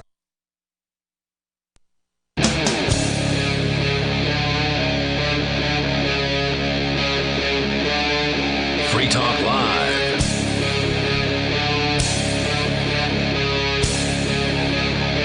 Yes, this is Free Talk Live. The live call-in show broadcast on your radio or your internet stream or your podcast 7 days a week. And we're here tonight. I'm your host, the Reverend Captain Kickass, and I'm joined by... It's Ian. And nobody. And we have talked about many things tonight. One of the things I wanted to mention to you was the Edge wallet. It is currently my favorite cryptocurrency wallet. It's now my primary wallet. I've dumped basically all my other wallets unless, except for one that I kind of have to leave installed for a while until I figure out a way around it. But at any rate, Edge Wallet is available for iOS and Android. You can buy, sell, trade, securely hold cryptocurrencies with it. It's user-controlled. You own your money. The private keys are auto-encrypted and backed up with just a username and password, so no writing down 24 insane words for you to memorize or put in a piece of paper and forget where you put it later and all that kind of stuff. It supports BTC, Bitcoin Cash, Ethereum, tokens, Monero, Ripple, Stellar, and many more. They've got a veteran team building since 2014 with the tagline, Secure Your Freedom. Find out more at edge.app. That's edge.app. So this last article we were discussing where 66,000 convictions for marijuana were burned, essentially, was out of California. We're like radio hosts or something. Yeah, it's kind of amazing. They're California, eh? Anti-freedom on most things, and then every once in a while they're like, get one right. Hey, leave people alone. They just want to like rub it in your face about the amount of freedom you don't have, so that we do things like celebrate this little like blip of freedom on our radar. Yeah. Well, I mean, I'm happy to say good job when they get something right. And the same thing's true with the police. If they actually arrest a murderer or something, like, all right, guys, you did something right. Do more of that. Test a rape kit occasionally. Yeah. Mm-hmm. Do more of that. Yeah, well, they should be able to hear the difference, when they do right and when they do wrong. Right, and I think more people need to call them out when they do something wrong. Please. That's one of the biggest problems is a lot of people will complain to their friends or their family members like, oh, man, no, it's illegal, blah, blah, blah, whatever the thing that they make illegal. Or, I saw the cops doing this. Well, why don't you say something when you see the cops doing something? Like, hey, that's not right. Leave that person alone. That girl was just walking down the street with an open can of beer. Right. And the other thing is, whenever I see stories about police brutality, I will call the last person who was at fault. So it's going to be either the police department or the prosecutor, Mm-hmm. and I let them know what I think about whatever the injustices along the road have been. And let them know that, people are out there watching, and those people who are paying attention are angry. And I understand why people are afraid to do that because, well, they are the police and they could kill you. So I understand the reticence that somebody would have to actually call out the police. But I still think it's an important thing to do. And if more people did it, then the police would feel ostracized to some extent. And to some level, it is happening because they are having a tough time finding new cops in certain departments. Thank God. Because of this, because some police have realized that their job is to now arrest the people they went to school with for things that aren't actually crimes, right. And that they used to be buddies with these people, and now they're targets. And that has made it difficult, I think, to some extent, to find new recruits. At least I've heard that that's the case in many departments. No, I think we've covered that, and by we, I mean Free Talk Live in general. I've heard that topic discussed on the air before about police departments having a difficult time now recruiting or filling their recruiting quotas, which is great. Yeah. And more of that needs to continue. And if you are out there and you wear the badge, you wear the blue, you don the uniform, and you're not calling out your fellow people, that's almost more heinous. That's in even my harder, book. right? Because now if you start calling out your coworkers, then they're going to turn on you, and before you know it, they're going to come up with some sort of reason to put you in the overnight shift, or they're going to possibly maybe arrest you for something. Unless and until enough of them are like, no, that guy's right. Yeah. Well, and that's why they need to hear it more often on the streets. If people on the streets were giving cops a hard time every time they saw them doing something wrong, which is constantly, then it would maybe make them think twice. But as long as people just quietly walk by and they don't pay any attention or they purposely ignore the police, then they're going to keep getting away with what they've been doing, which to some extent we did here in Keene, New Hampshire with the parking enforcers, and we do it with the cops. Robin Hood. But the parking enforcers were the ones that really made the news, because most people understand that parking enforcers are not helping, that they're not doing anything of value. Like with the police, they can still tell themselves a story of like, oh, well, they're out there doing good things. They can live the lie a little bit. Yeah, they're out there helping people. But nobody thinks that no one believes that the parking enforcers are actually doing things to help, with the exception of like their family members and the other bureaucrats. So I mean, weren't they called meter maids back in the day? Yeah, there was a time for that. When did they become parking enforcement? I don't know. That's a good question. Because it's a PC thing. It seems recent that they went from meter maid to parking enforcement. It was probably the idea that they wanted to have a badge and be tougher. Do they give the parking enforcers guns? They do not. Not here, at least. So, batons? I think it was a good thing for us to call those people out, and I realized that it was a challenge from some aspects because we ended up getting sued by the city, and we won. Thank goodness we had an attorney, a great attorney, John Meyer out of Manchester, who took the case pro bono and just cleaned their clocks in court. I mean, it was an amazing trial or series. It actually never technically went to trial. It was just like a pretrial hearing, but it lasted for 3 days. So it felt like a trial. It was witnesses and everything. But all of that video, of course, is at Free Keene on the Free Keene YouTube channel for anybody that wants to watch it. And despite the critics, the majority of people, the supermajority, I think, were on our side. I mean, there were plenty of people that were complimenting the Robin Hooders and thanking us and sending donations to us. Many, many more than the haters they just hated us because we were libertarians and we were activists. Yeah. I was in jail when this was going on, and I will say that there was, like, in the jail during a certain part of that activism, there was definitely a coldness that came over the way people related to me in there, as a result of that. And there were definitely people who were irritated just because there was a certain level of, in their opinion, nastiness displayed to the parking attendants, and certainly if you look at some of the things Cantwell said to them on the Colbert Report, it wasn't something an ordinary person wants to hear. Yeah, well, there was a lot of misinformation going around, and so that did affect how people felt about it because they didn't know it was actually happening. They just know what they heard from people. And that too. Of course, and the official view of the city was that we were threatening, harassing, and intimidating their employees, which they never proved and they never charged us with, but they just kept slandering and libeling us with that claim. Respect is earned, right? Generally speaking, that's my philosophy. And if you're doing something that doesn't garner respect, then I'm not going to give it to you. I will give somebody the respect of being another human being unless I'm given a reason otherwise. So I sort of give respect by default. But if they're hurting peaceful people, then they won't get they won't get respect. So if there's a reason to pull the respect, then I will pull it. But there was a lot of lies and misinformation out there about what the Robin Hooders were doing. And Cantwell technically wasn't even a Robin Hooder, but that's the problem with public activism, is anybody can show up and claim to be with you, even though they're not.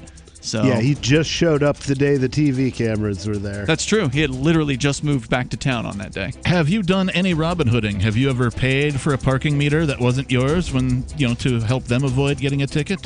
855-450 free like freedom. 855-450-3733. More coming up next.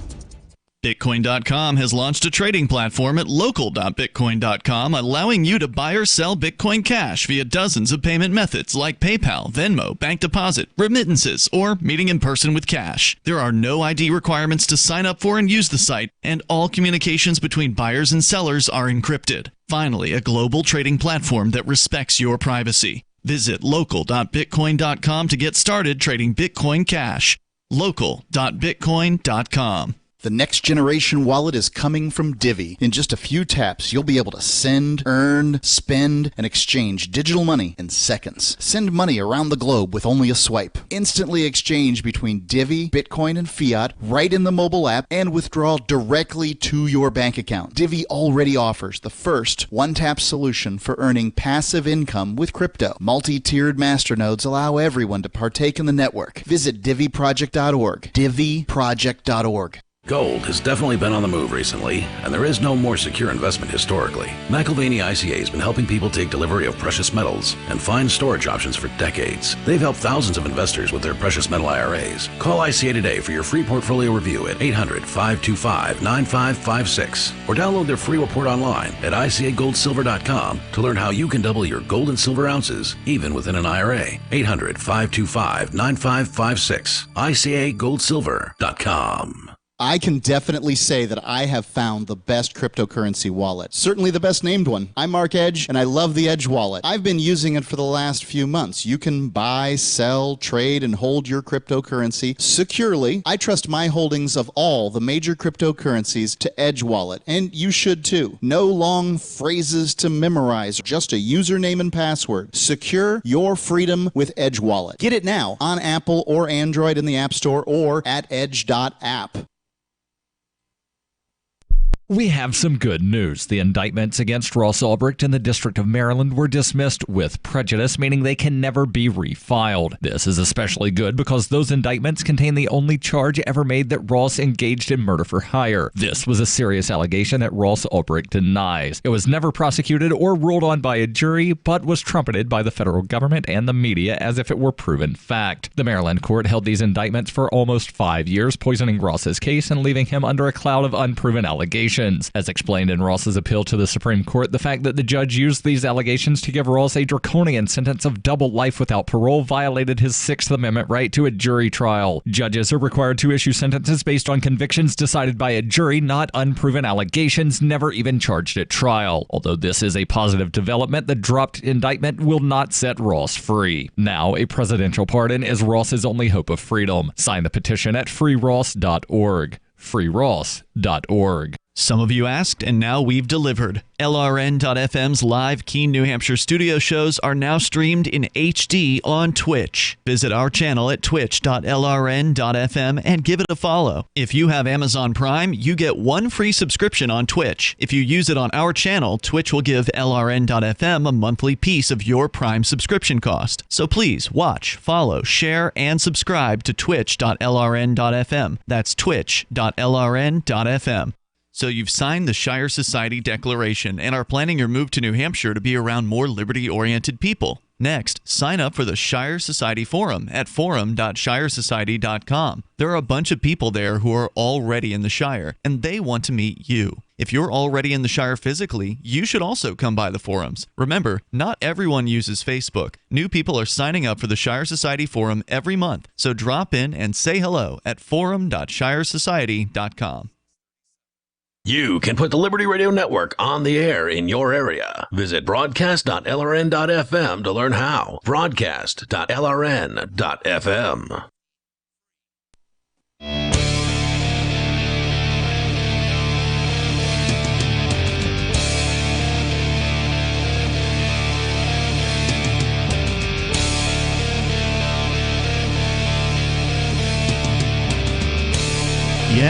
This is Free Talk Live.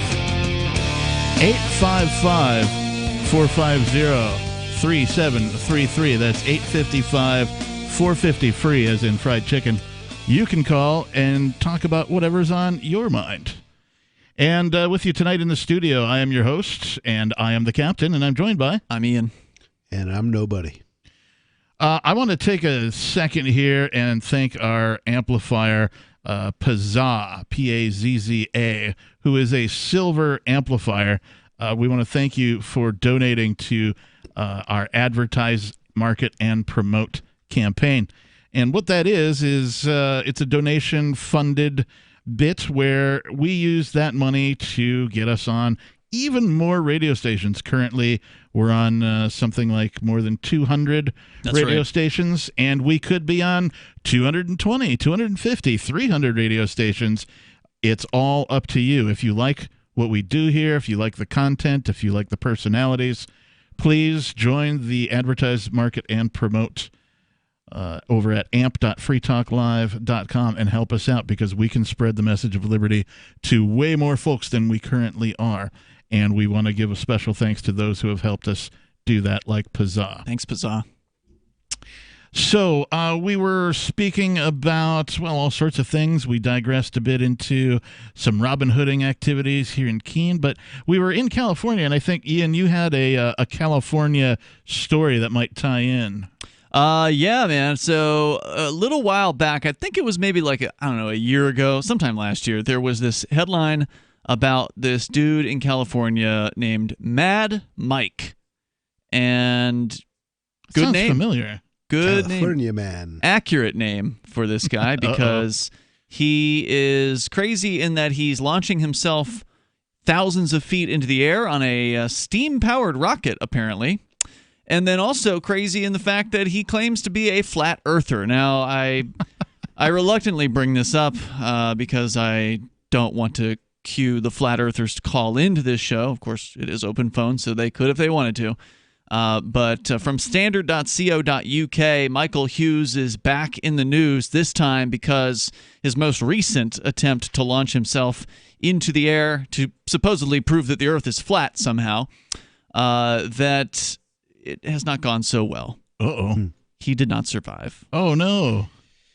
The story shares here that he went by the moniker Mad Mike, was attempting to launch his steam-powered rocket to an altitude of 5,000 feet from a site in the desert northwest of Los Angeles, but crashed 20 seconds after takeoff. Mr. Hughes, who was 64, eventually wanted to prove his flat Earth theory by taking photographs of the curvature of the planet, or the lack of curvature under his theory, from space, because that's never been done before. Kids, don't try this at home. Yeah. The stunt was being filmed for a Science Channel program called Homemade Astronauts. The program confirmed the man's death, tweeting that Mad Mike Hughes tragically passed away today. Do you call it passing away if you die in a fiery crash? I mean, it wasn't fiery when it crashed, but if that happens, is it still passing away? Whenever I think of passing away, I think of like you just died in your sleep. You just I you think passed away. I think any death qualifies as passing away. It just sounds so calm. Passing away sounds so easy. It really should be like the world yeeted. I mean, it should end. I mean, he yeeted himself. Did you see the video? Just die. Huh? Did you see the video of it? Oh yeah. Oh really? I saw it too. Yeah. It should end like his life was immediately terminated. And it's one of like that, it's right? one of those things where there's versions of this video where they cut out the actual crash, as though you can actually see any kind of like gore or whatever. It's just people in a lot of the media do not want to show anyone's death, even if it's from thousands of feet away. They won't show the actual crashing of the rocket. But the version that Jay Freeville, or rather Camel Toe, posted on our Discord, he found the full video. Our Discord at discord.lrn.fm? Discord.lrn.fm. I forget which channel it was in. I thought it might have been in news and show prep, but I looked back and I couldn't find it. But it was in there somewhere. So it's out there if you want to find this. And so what happens in the video is, as soon as the rocket shoots up, now remember, he successfully did this before. But I guess it didn't prove anything to him, so he successfully launched himself in a rocket and died before? No, he successfully survived. Oh, okay. Previously. Right. It's not successful if you die. Oh, right. He was unsuccessful the second time. Well, I mean, it was partially successful in that he did successfully launch himself into the air. So that part was a success. The Iz can jump 30 feet straight in the air, but it has never mastered the art of landing. Of coming down, yeah. It has no natural enemies. Is there some way stupid to use the fact that the Earth is round to prove, as the reason why he died? No. No. Or like, oblong marble shape or whatever. Failed preparation here. Mr. Hughes eventually wanted to prove his flat Earth theory. The stunt was being filmed. The program confirmed his death, as I said earlier. It was always his dream, they say, to do this launch, and Science Channel was there to chronicle his journey. They say San Bernardino Police Department had not released Hughes' identity, but had confirmed that a man had died in a rocket crash at 2 p.m. Because, there might be someone else. Video of the launch shows Hughes' rocket arc off to the right almost immediately after takeoff, with what appears to be the parachute falling away from the craft. So he had no way, after the parachute was literally stripped off during the launch, to possibly survive it. I feel bad for the guy's family or whatever, all that stuff. Like, I don't ever really want to see anybody die, with some rare exceptions. So I feel bad for the guy, but at the same time, like, you're gonna break a few eggs when you're trying to make an omelet, right? Whatever you're after in life, if you have that pioneering spirit, you're gonna go do something that other people don't do. You got risk. You're gonna take those risks, and sometimes you might die. Hughes had built the rocket with the help of a partner, Waldo Stakes, and the pair were one of 3 teams featuring the Science Channel program Homemade Astronauts. He had previously taken off in a homemade rocket in March of 2018, so about a year ago, reaching a height of about 1,875 feet before what was described as a hard landing. The limo driver was taken away at the time on a stretcher by paramedics, but only suffered a sore back. He reached an estimated speed of around 350 miles an hour before pulling his parachute. However, he had to deploy a second one because the craft was plummeting too quickly. Again, this was the original launch back in March of last year. He had said at the time, quote, "I'm tired of people saying I chickened out and didn't build a rocket. I'm tired of that stuff. I manned up and did it. Am I glad I did it? Yeah, I guess. I'll feel it in the morning. I won't be able to get out of bed, but at least I can go home and have dinner and see my cats tonight." And he didn't make it out of this one. So he's a flat earther too. There you go. Now, do you suppose that if he went far enough into the stratosphere that he would have seen the round curvature and come back to Earth and sort of, and changed his mind? Have you heard of any flat earthers having done this ever? Well, the problem is, if you imagine the atmosphere on the surface of the Earth, it's like, imagine 3/8 of an inch on a basketball. 855-450-FREE. 855-450-3733. Are basketballs round? Do you know? More from us coming up. This is Free Talk Live. And not to mention the shedding, I would vacuum the carpet 3 times a week. Frodo was scratching all night long, bouncing on the side of the bed, keeping me awake the whole entire night from all the scratching and chewing. It kind of makes you neurotic. Does your dog itch, scratch, stink, or shed like crazy? Mounds and mounds of fur all over the place. Come to Dinovite for help. DINOVITE.com. If you want the dog to be healthy, you got to feed it something healthy. Dinovite is nutrition. The omega-3 fatty acids. Flaxseed, zinc, alfalfa. Our vitamins and enzymes replace the nutrients cooked out of most commercial dog foods. He gobbles it up. He's not up all night scratching. His shedding is minimal, and it is such a pleasure to have my calm, relaxed, non-shedding puppy back. And I have to thank Dinovite for that. Don't let your dog itch, scratch, stink, or shed like crazy. Come to Dinovite for help. 859-428-1000. 859-428-1000. DINOVITE.com.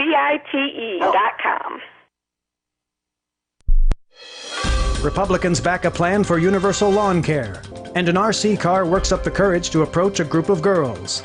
And now a recap of the week's news for those who like to waste their summers surfing the internet. Fall, the long-running series of shorter days and cooler nights, was canceled this week after nearly 3 billion seasons on Earth. The classic period of the year, which once occupied the coveted slot between summer and winter, will be replaced by new stifling humidity levels and near constant sunshine.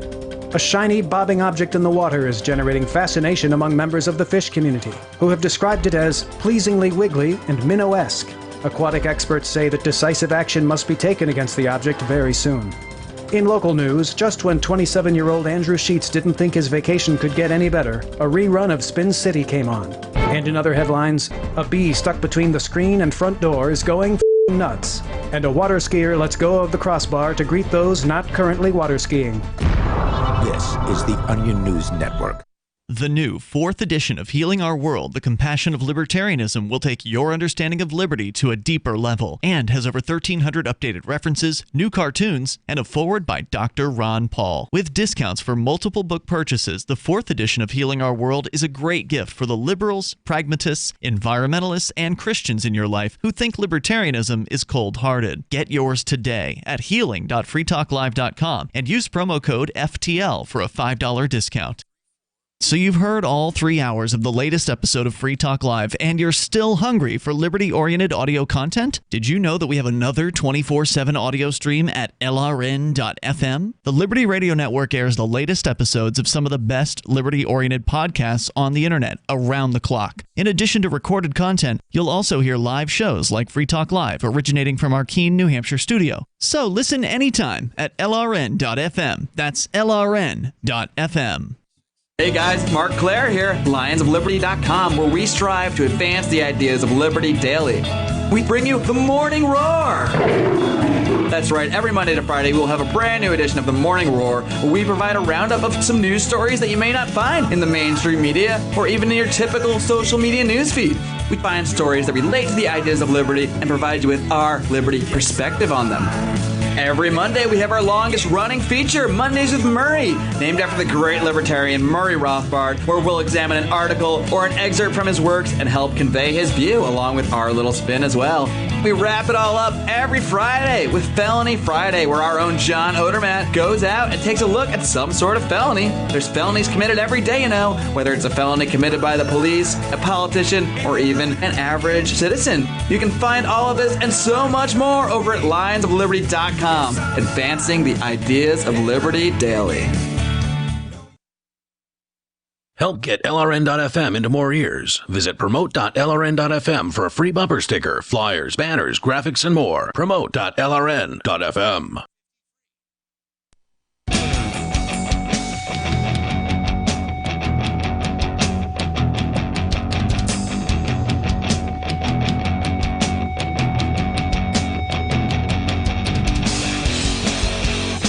Yes, this is Free Talk Live.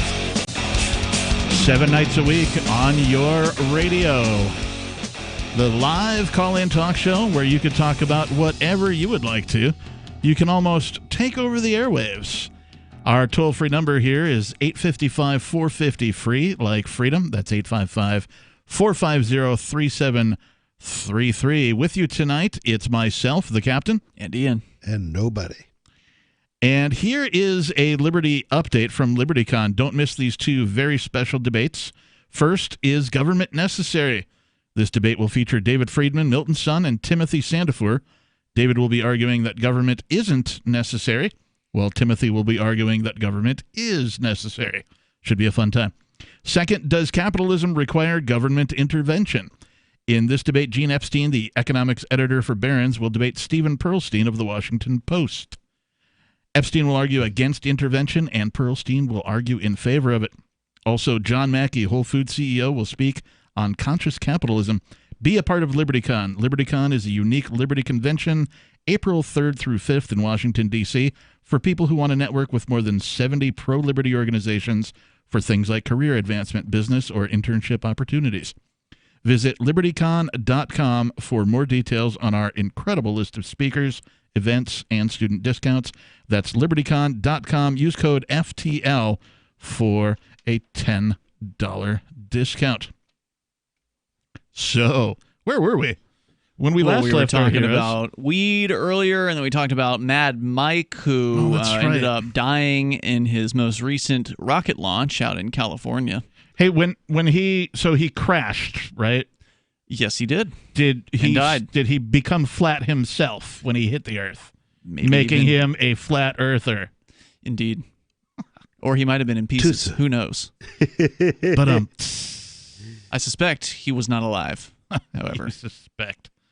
It's true. All right. I have an interesting article that I brought in about a farmer refuses to roll, rips lid off IRS behavior. Oh, really? This is from the AG Web Farm Journal, which you can find at agweb.com. It's obviously an agriculture website. AgWeb. AgWeb, yes. This is written by a gentleman called Chris Bennett. It was published on February 10th. Strapped with pistols and carrying government IDs, 2 Treasury agents walked onto a Maryland farm on a cold winter morning in 2012 and asked for the owner, Randy Sowers. It was a blur of badges and questions, but Sowers' 4-year legal nightmare was only just beginning. Oh, God. My story could belong to any farmer or business owner, Sowers says. People have almost no idea what the feds will do when they want to hurt you. What kind of power-hungry bureaucrats do we have when guilt or innocence plays no role in the system? Sowers was caught in the hooks of a law intended to capture crime lords and money launderers and tagged with a bank deposit breach. Oh, my God. A paperwork infraction with a sledgehammer penalty. Although the Frederick County producer wasn't a suspect of drug dealing, tax evasion, or criminal enterprise, the Internal Revenue Service investigators wedged Sowers into a legal vice with almost no chance of escape. Sowers' wife had made a series of bank deposits, all less than $10,000 in cash, and gleaned from farmers markets. And in response, the IRS was baying for proverbial blood. Wow. They seized almost $70,000 of our money, had us scared and thinking we were going to prison and maybe losing all that we'd worked for, Sowers explains. Roll over and shut up. That's the game I was supposed to play. So it's happened again, and it keeps happening to these poor, innocent small business owners who they're not big enough to make a $10,000 deposit, but they got enough money to make a $9,000 deposit. Now, we don't know what the exact amounts were, at least at this point in the story, but if you make these deposits irregularly or whatever, I don't know what it is that triggers it, but at some point a bank employee is instructed to fill out what they call a suspicious activity report on anyone who makes under $10,000 deposits on a somewhat regular basis. Yep. I don't know how many of them it takes for them to trigger this thing. What they're looking for is if the bank thinks that they're trying to structure it. That's what the that charge they're is. trying to keep the that they're deliberately keeping the transactions below $10,000, then that's what's triggering it because they're afraid they're trying to avoid the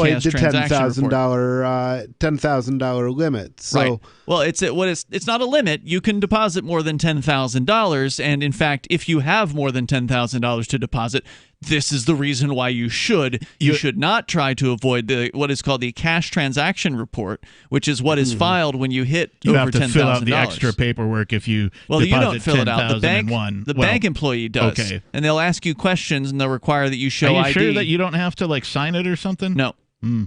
Interesting. At least no bank I've ever been to has required that. I've never had $9,999 or less to. I mean, I've made plenty of small deposits in my life, but I've never put that much cash in one deposit anywhere, really. As someone who runs Bitcoin vending machines, I have, and so I have a lot of experience with this. I will wait until I have more than $10,000 to deposit because I don't want these suspicious activity reports filed. The thing that people don't understand, so we don't know yet. This is early in the story. Wait, you said because you don't want them filed? Yeah, I don't want a suspicious activity report filed on me because that's what leads to the charge of structuring. Oh, okay. If they file a suspicious activity You'd report, rather have the large transaction. Those are routine. Okay. Cash transaction reports happen all the time. Any business that does cash business that has, a grocery store or something like that on a daily basis does easily more than $10,000. They get those CTRs filed all the time on them. The Treasury Department gets millions of those things filed, I don't know, every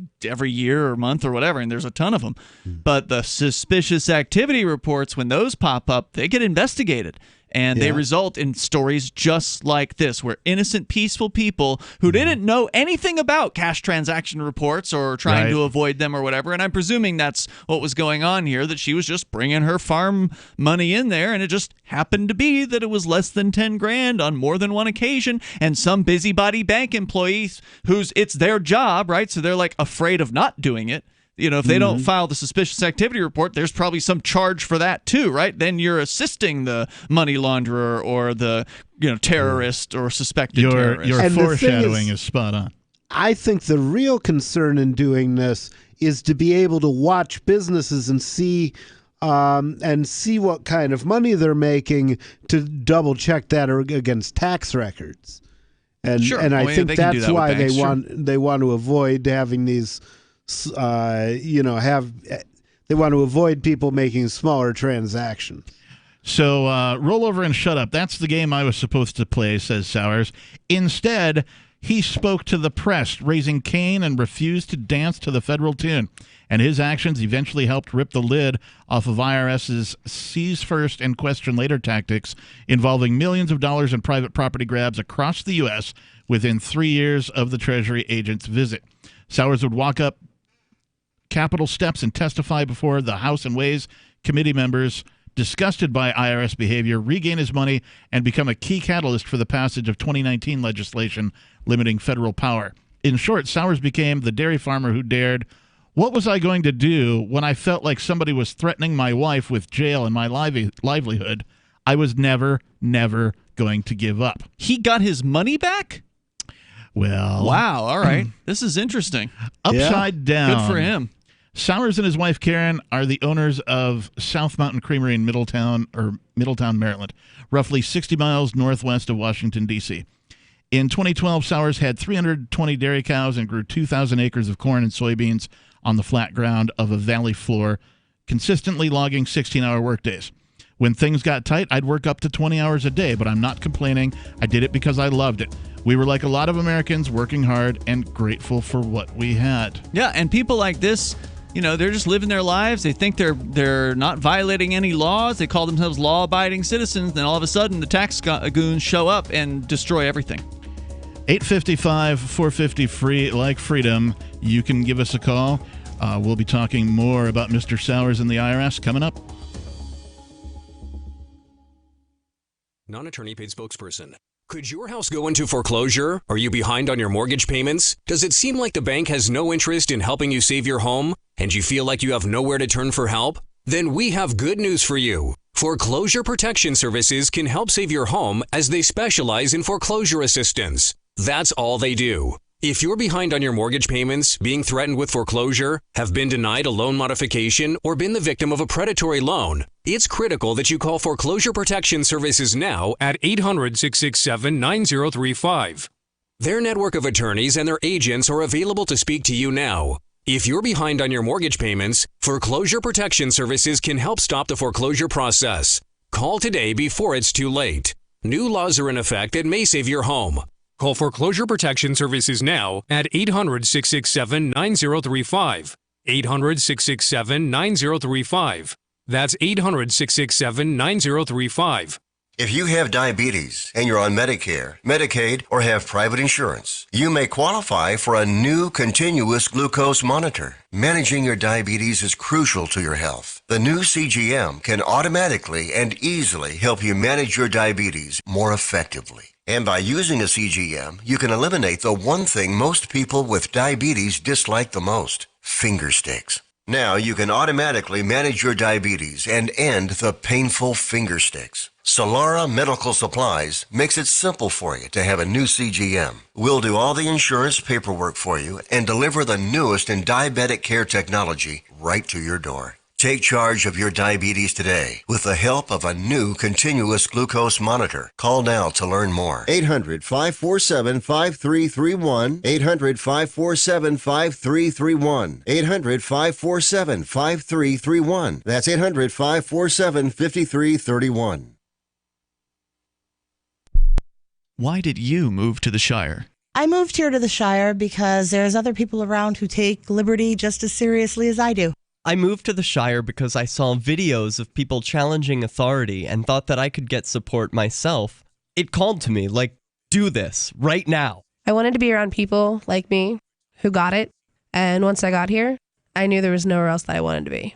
I've always wanted to change the world. So I moved to the Shire to join people who were actually working towards doing the same thing.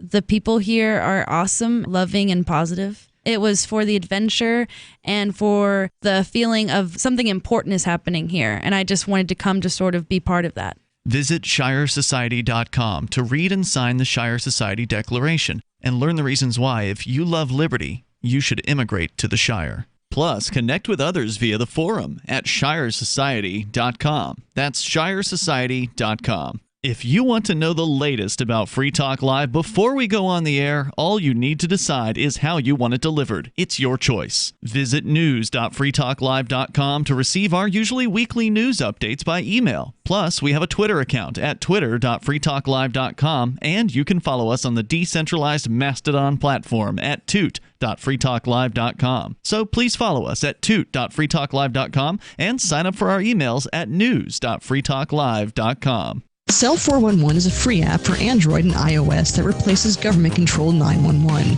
Cell 411 allows you to preset a group of friends or private organizations to show up at any emergency. Cell 411 is a nightmare for the state because it proves their so-called services aren't needed. Cell 411 has had thousands of installs, and of course it's covered by the BIPCOT no government license. Cell 411 because your friends won't shoot you when you're in trouble. Without the government, who would build the emergency services? You and Cell 411. Get it today at getcell411.com.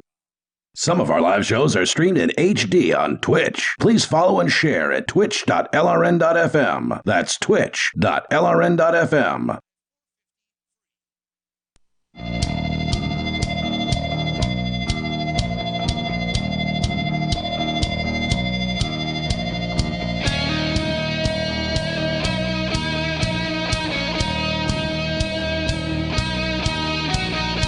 Do you like fried chicken?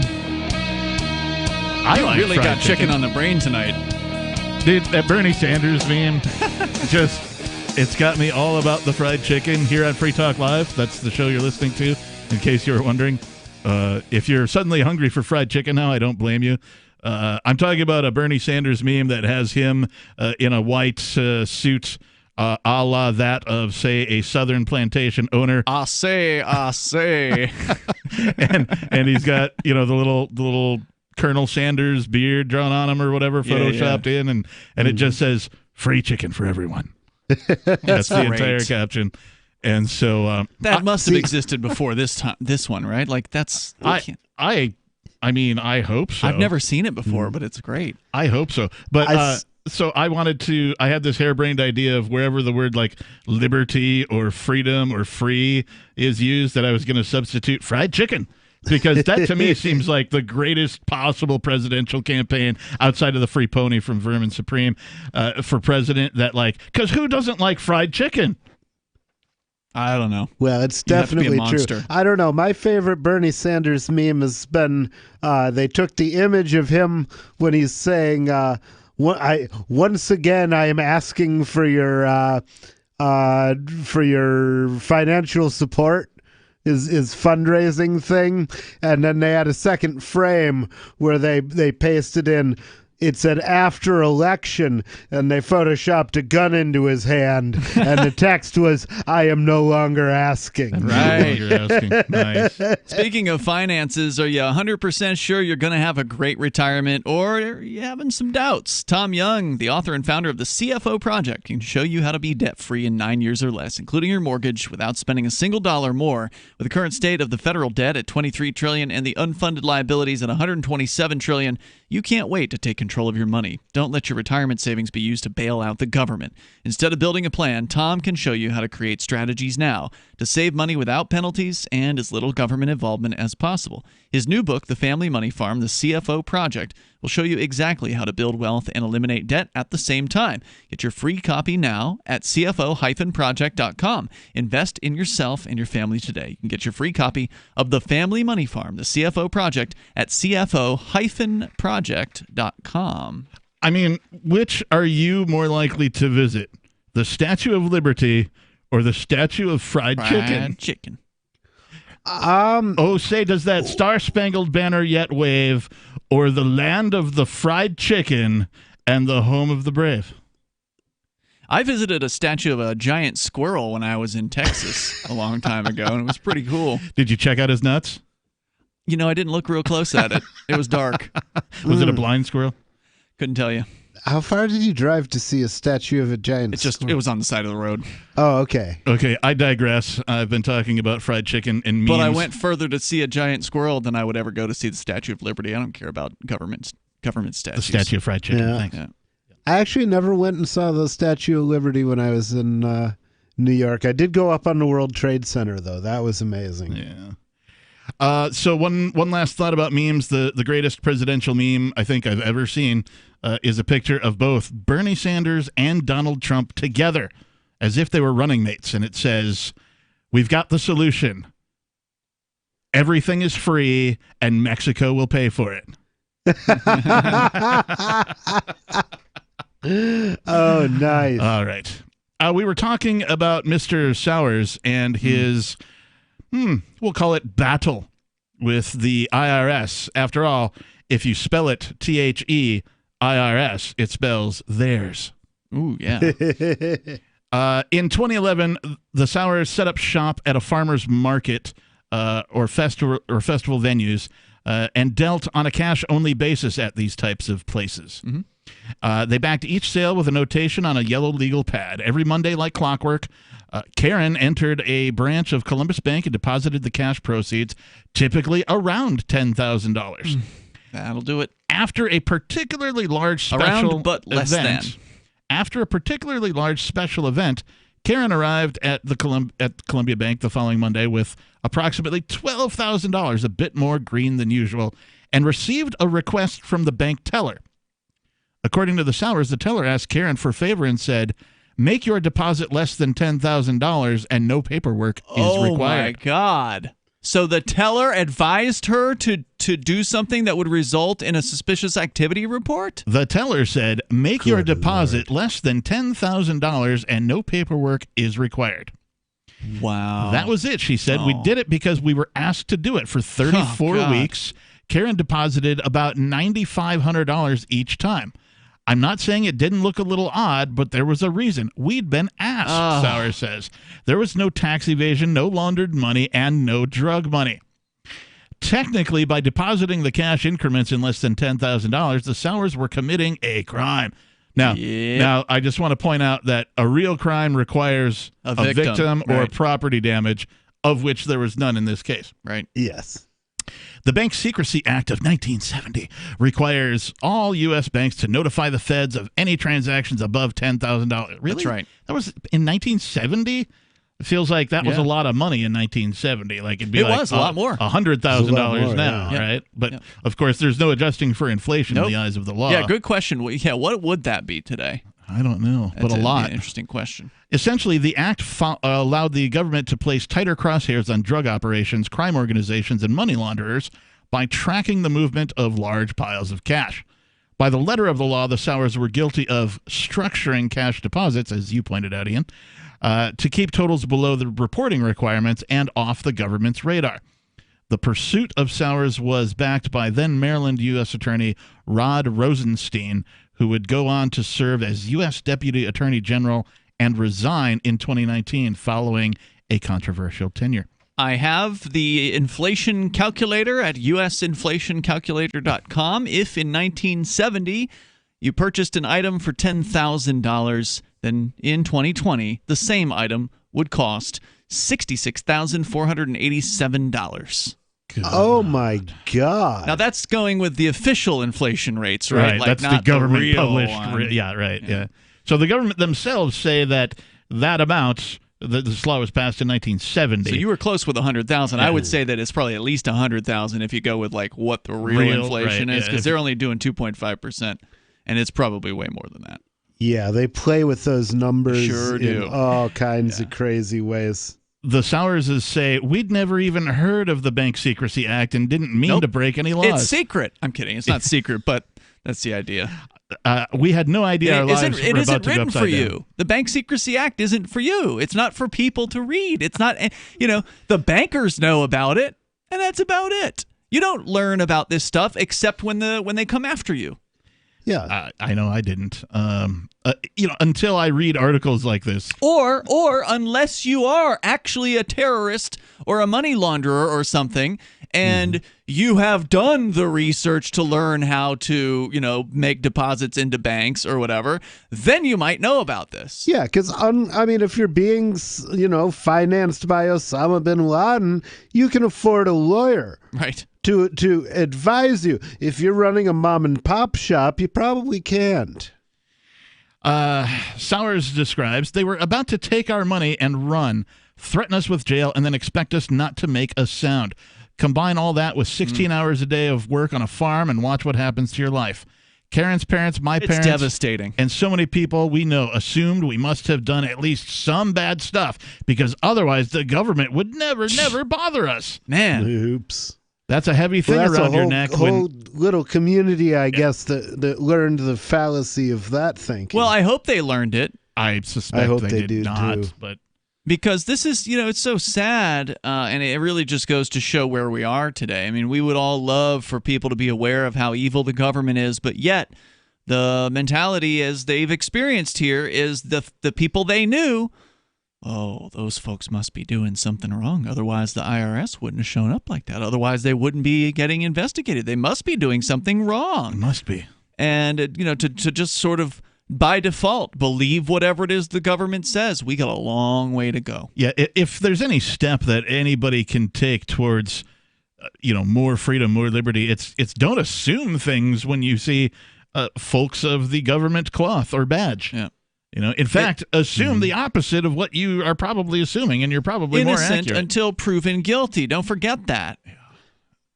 Just a crime, a charge is not a conviction. It doesn't mean anything. So on close to 10 a.m. on February morning in 2012, the government came knocking at South Mountain Creamery's on-farm store when two Treasury agents asked Sowers if he was willing to answer some questions. No. And we'll tell you. Oh, God. We'll tell you more about what happened to the Sowers family Don't and their answer battle with questions. the IRS. Coming up, 855-450 free like freedom. That's 855-450-3733. Have you been raped by the IRS? Don't miss this year's LibertyCon with great speakers like Whole Foods CEO John Mackey, Congressman Justin Amash, and Nobel Prize winner Vernon Smith. Attend two spectacular debates. Is government necessary? And does capitalism require government intervention? Network with over 70 pro-liberty organizations. This and a whole lot more. April the 3rd through the 5th in Washington, D.C. Visit LibertyCon.com and use code FTL for a $10 discount on LibertyCon.com. Free Talk Live is now on more than 200 radio stations nationwide. We've had more than 18 million podcast downloads, and we claim millions of listens a month. We're a multimedia ad venue with print, email, web, and terrestrial radio marketing platforms. We strive to have ad packages that cater to advertisers big and small. Contact me today at marketfreetalklive.com to see what we can do for you. Marketfreetalklive.com. If you're a local advertiser, contact this station. But if you can service a national audience, contact me, marketfreetalklive.com. Are you a cryptocurrency advocate? The Crypto Tip is the ideal outreach tool to help new people discover cryptocurrency. It's a printable business card-sized tip that you can give to service providers, preferably in addition to a good cash tip. When the server scans the QR code, it'll bring up an explanation of cryptocurrency, how to install a wallet, and allow them to claim the tip. If they don't claim the crypto, you get your tip refunded to you after a time period you specify. Plus, if they do claim the tip, you get an email alert. Create as many tips as you want at cryptotip.org. That's cryptotip.org. LRN.FM now has a Discord. Discord is a free text and voice chat platform, and we now have our own server with a bunch of channels at discord.lrn.fm. You can join other listeners as they chat about various things during our live shows, or anytime, day or night. Discord software is available cross-platform, so you can have it on whatever device you want and take your chats anywhere. Join our Discord at discord.lrn.fm. That's discord.lrn.fm. You're listening to the live edition of Free Talk Live. Hour number 3 is next after the news here on the Liberty Radio Network at LRN.FM.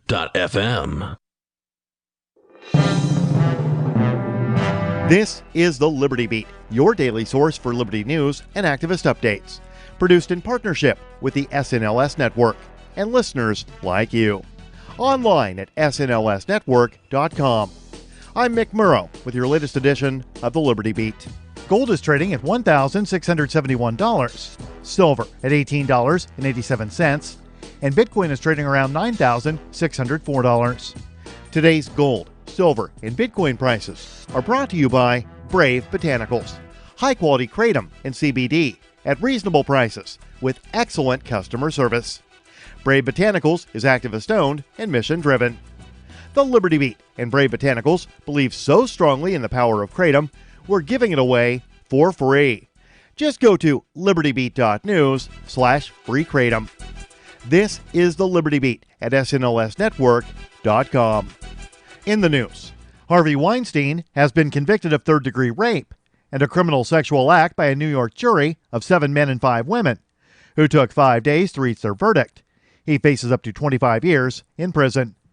The Mind Unleashed reports that Weinstein was acquitted of predatory sexual assault, the most serious charge, and first-degree rape. The jury was deadlocked on the charge of predatory sexual assault, the most serious accusation against the disgraced 67-year-old Hollywood mogul, offering a glimpse into disagreements between jurors who had been deliberating in New York City over 4 days.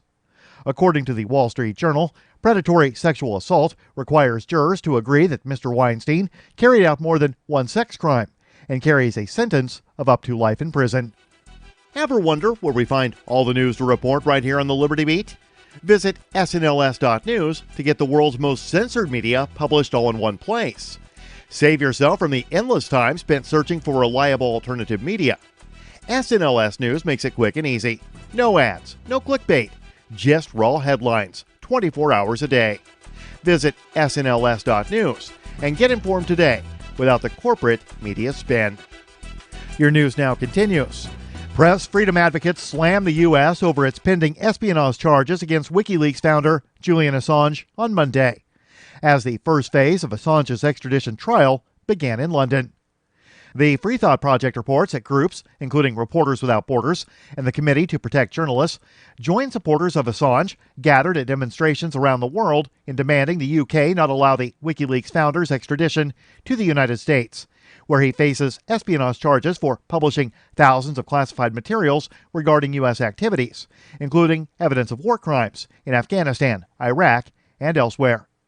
On social media, the Don't Extradite Assange hashtag was being used worldwide by those who are opposed to the treatment of the now famous journalist and publisher. The trial, supporters said, is not just about Assange's individual fate, but concerns the future of press freedom all over the world. The first phase of the trial is set to last a week and is aimed at determining whether U.S. efforts to extradite Assange are politically motivated, which would make it illegal under a 2003 treaty between the two countries.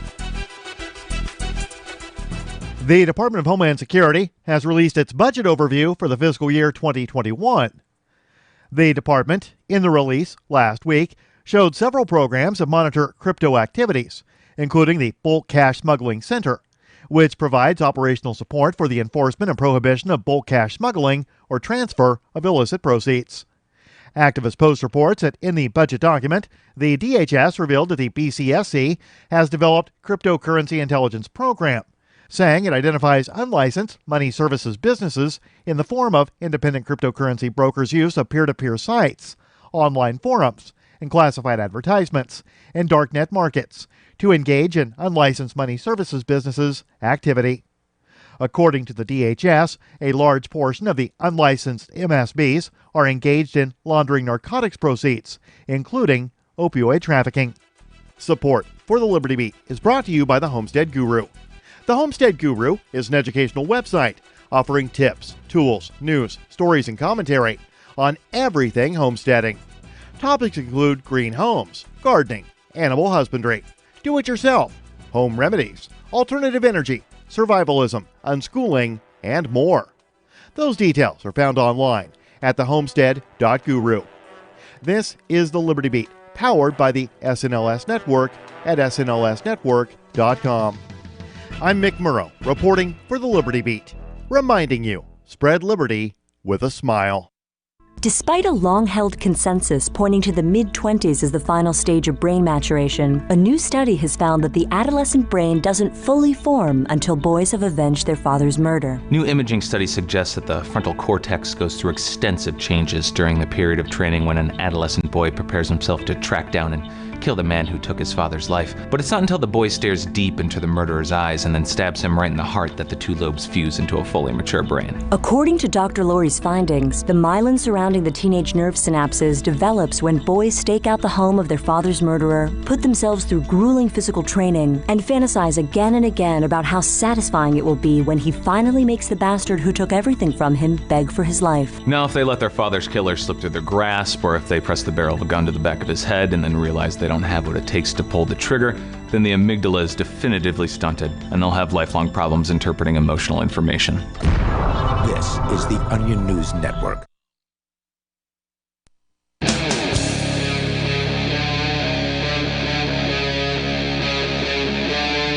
Free Talk Live.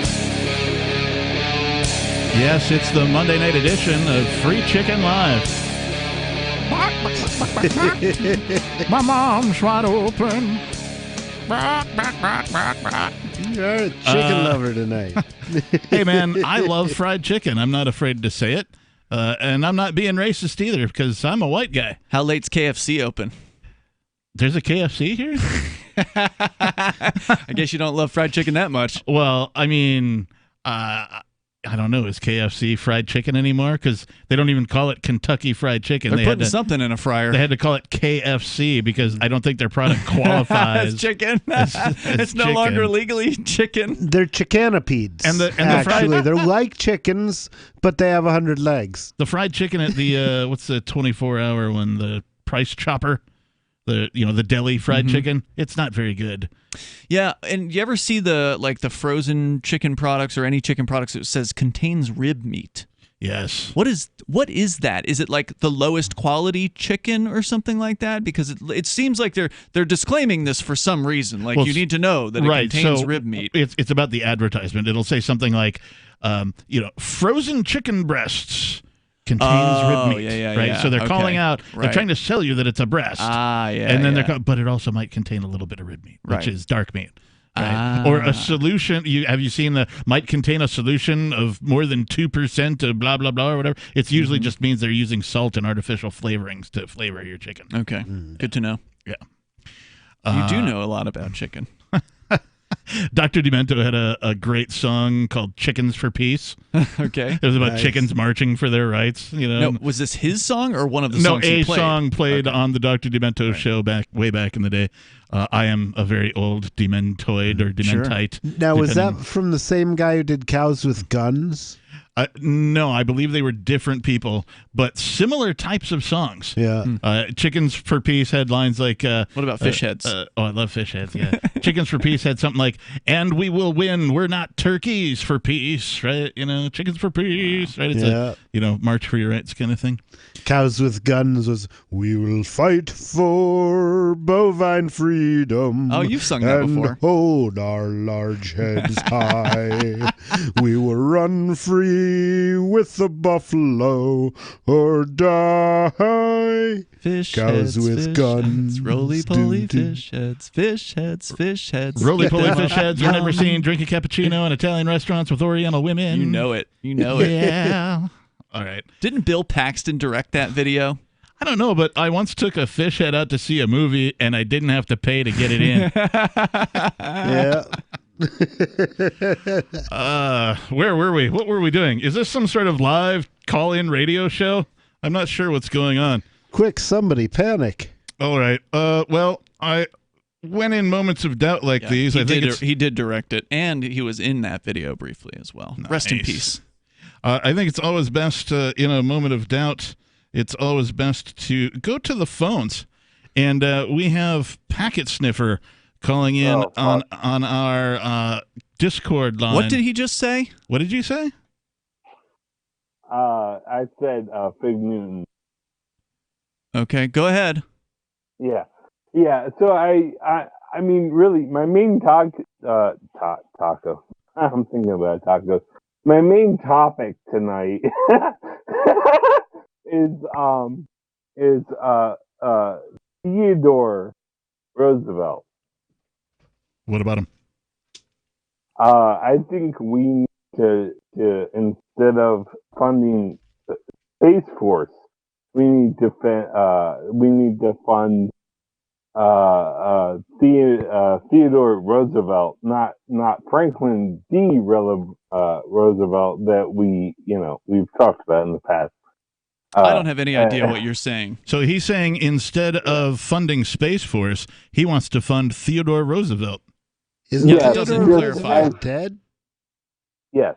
So if you don't know, for those listeners that don't know, Theodore Roosevelt was the president right before we decided to make income tax a thing. Okay.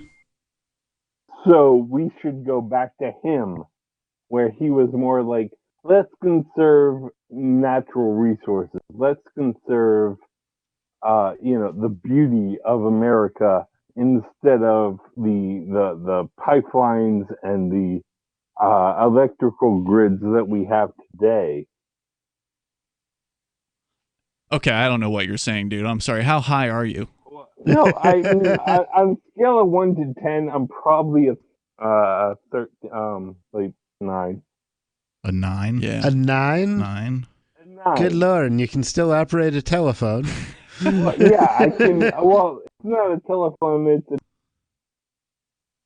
It's your. So it's not a telephone cord. It's a like Discord is like Discord. This cord is on Discord. Yeah. Well, you did say it was Marijuana Mondays, and this guy is not a good advocate for legalization. Oh, Packet, are you partaking? He already admitted that he was. Yeah. He said he was a 9 out of 13 or something like that. I mean, that's pretty high, right? He's very high. How high are you? We already asked him that, dude. I just want to see if he remembers. This explains why he had so much trouble connecting to the amp line, because you tried screening his call twice. I think he's trying to talk, and we're not hearing him, too. Prior to this. All right, Packet, we gave you a call. shot, bro. Thanks for the call. 855-450 free, like fried chicken. That's 855-450-3733. I think he said something he wasn't supposed to say when you took his call, but we were talking over it, so it wasn't clear. Oh, I hope not. Yeah, I'm pretty sure he did, but it doesn't matter. I mean, I think we covered it by talking over it because I wasn't sure. Yeah, what he said. But I heard him think say the first something, thing he but said was "OF" when you first took the call. Drunk Talk Live, or is it high? I don't know. We didn't ask him what he was on. He sounded a little slurry to me. I'm guessing booze was involved. Could be. That's something else that I really kind of hate about the state, particularly like the news when they report on something, right? There was a 2-car accident and police say alcohol was involved. Like, was alcohol piloting the car, right? Mm-hmm. Somehow alcohol was involved. What do you mean involved? Well, kinda. Right? Like... was one of them drunk? Was both of them drunk? Neither of them drunk. There was some alcohol in the back seat. Bottle broke, made a mess. And they don't ever specify. It could be that the cop was drunk when he showed up to respond to the call. Not unheard of. That would involve alcohol. All right, it's happened. Let's. When we last left our heroes, we were talking about the Sowers family, a couple in the outside of the D.C. area in Maryland. Who were having a run-in with the IRS. Because they made deposits to their bank that was less than $10,000 multiple times on the recommendation, apparently, of a bank employee. Of the bank, the teller at the bank, yeah. Which resulted in a Treasury investigation and the IRS coming to their home. So these two Treasury agents, show up and ask Sowers if he was willing to answer questions. Sowers attempted to telephone his lawyer, got no answer, and... agreed to speak with the agents in a back office. Okay. Mistake. First off, thank you for calling your lawyer first. Second off, don't cave. If you can't get your lawyer on the phone, just wait. Just tell them to go away. They're just trying to conduct an investigation. They want to gather information. They want to gather evidence. They're not there to help you. And you're not going to be able to talk them out of it. I feel like he learned his lesson because the next sentence is, they had badges and were armed, so I assumed they were the real deal. And I didn't have a problem talking. I answered all kinds of questions about my business, and I didn't know if they were recording, and I didn't care. He felt like he was being truthful. He was answering their questions. Right. This is the idea of this law-abiding citizen mentality. These people think that we're not doing anything wrong, so therefore we don't have anything to hide. Let's just talk to these nice men from Washington, D.C. who have guns and are threatening us. They must be looking out for me. They forget that innocence is no excuse. We're from the government, and we're here to help. Well, they don't. It's not that they don't forget. They forget it. They just don't. They don't know. These people, they live their own life. They're busy with their farm. They don't pay attention to news stories or whatever like we do. They don't know what the rules are. Yeah. So they don't. They think, well, we're not hurting anybody. We're just selling our farm stuff. That's why if you listen to Free Talk Live, you get a leg up on things like this. We're going to talk more about the Sowers family and their episode with the IRS coming up. This is Free Talk Live. Does your dog itch, scratch, stink, or shed like crazy? Come to Dynavite for help. Order a 90-day supply of Dynavite. Pick up 2 bottles of Lico Chops, get the 3rd bottle free. New improved Lico Chops with omega-6, omega-3, vitamin E, and now 6 extra direct-fed microbials. Even better for the digestive tract and immune system. And dogs love it. Try Lico Chops. Buy 2, get 1 free. This is Henry Lukasevic for Dynavite. DINOVITE.com. Bitcoin.com has launched a trading platform at local.bitcoin.com, allowing you to buy or sell Bitcoin Cash via dozens of payment methods like PayPal, Venmo, bank deposit, remittances, or meeting in person with cash. There are no ID requirements to sign up for and use the site, and all communications between buyers and sellers are encrypted. Finally, a global trading platform that respects your privacy. Visit local.bitcoin.com to get started trading Bitcoin Cash. local.bitcoin.com. The next generation wallet is coming from Divvy. In just a few taps, you'll be able to send, earn, spend, and exchange digital money in seconds. Send money around the globe with only a swipe. Instantly exchange between Divvy, Bitcoin, and fiat right in the mobile app and withdraw directly to your bank account. Divvy already offers the first one-tap solution for earning passive income with crypto. Multi-tiered masternodes allow everyone to partake in the network. Visit DivvyProject.org. DivvyProject.org. Gold has definitely been on the move recently, and there is no more secure investment historically. McIlvaney ICA has been helping people take delivery of precious metals and find storage options for decades. They've helped thousands of investors with their precious metal IRAs. Call ICA today for your free portfolio review at 800-525-9556 or download their free report online at ICAGoldSilver.com to learn how you can double your gold and silver ounces even within an IRA. 800-525-9556. ICAGoldSilver.com.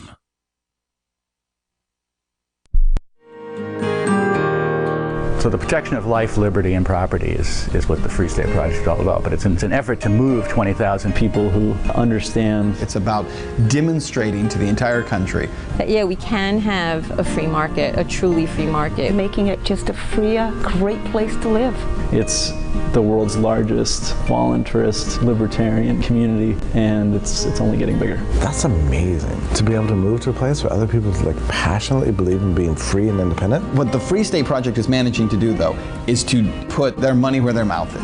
Physically getting up across the country and saying, let's go someplace and let's demonstrate the power of these ideas. There's a lot of kind of philosophy that surrounds liberty. There's a lot of thinking about it and talking about it. But here in New Hampshire, people are doing it. 101 Reasons Liberty Lives in New Hampshire, a documentary by Free State Project Early Movers. Watch it free at 101reasonsfilm.com. 101reasonsfilm.com. The LRN.FM social media channels have been revamped. We've eliminated Facebook and focused on other platforms like Twitter and Mastodon, the decentralized alternative to Twitter. On our accounts, you'll find posts from multiple LRN.FM show hosts together in one place. Follow us on Twitter at twitter.lrn.fm, or better yet, move to the decentralized Mastodon social media platform at toot.lrn.fm, toot.lrn.fm. I think you'll like it. Do you want more businesses accepting Bitcoin Cash and Dash? Now with AnyPay, you earn passive income for every purchase at those businesses. Finally, a financial incentive to spread Bitcoin Cash and Dash. You made it happen, so you get the rewards. Download the AnyPay Cash Register app and add your cryptocurrency wallet addresses. Then install it at a real-life business and tell us what you did at AnyPayInc.com. AnyPayInc.com. Love what we do? Please help support our international satellite channels at patreon.lrn.fm. That's patreon.lrn.fm.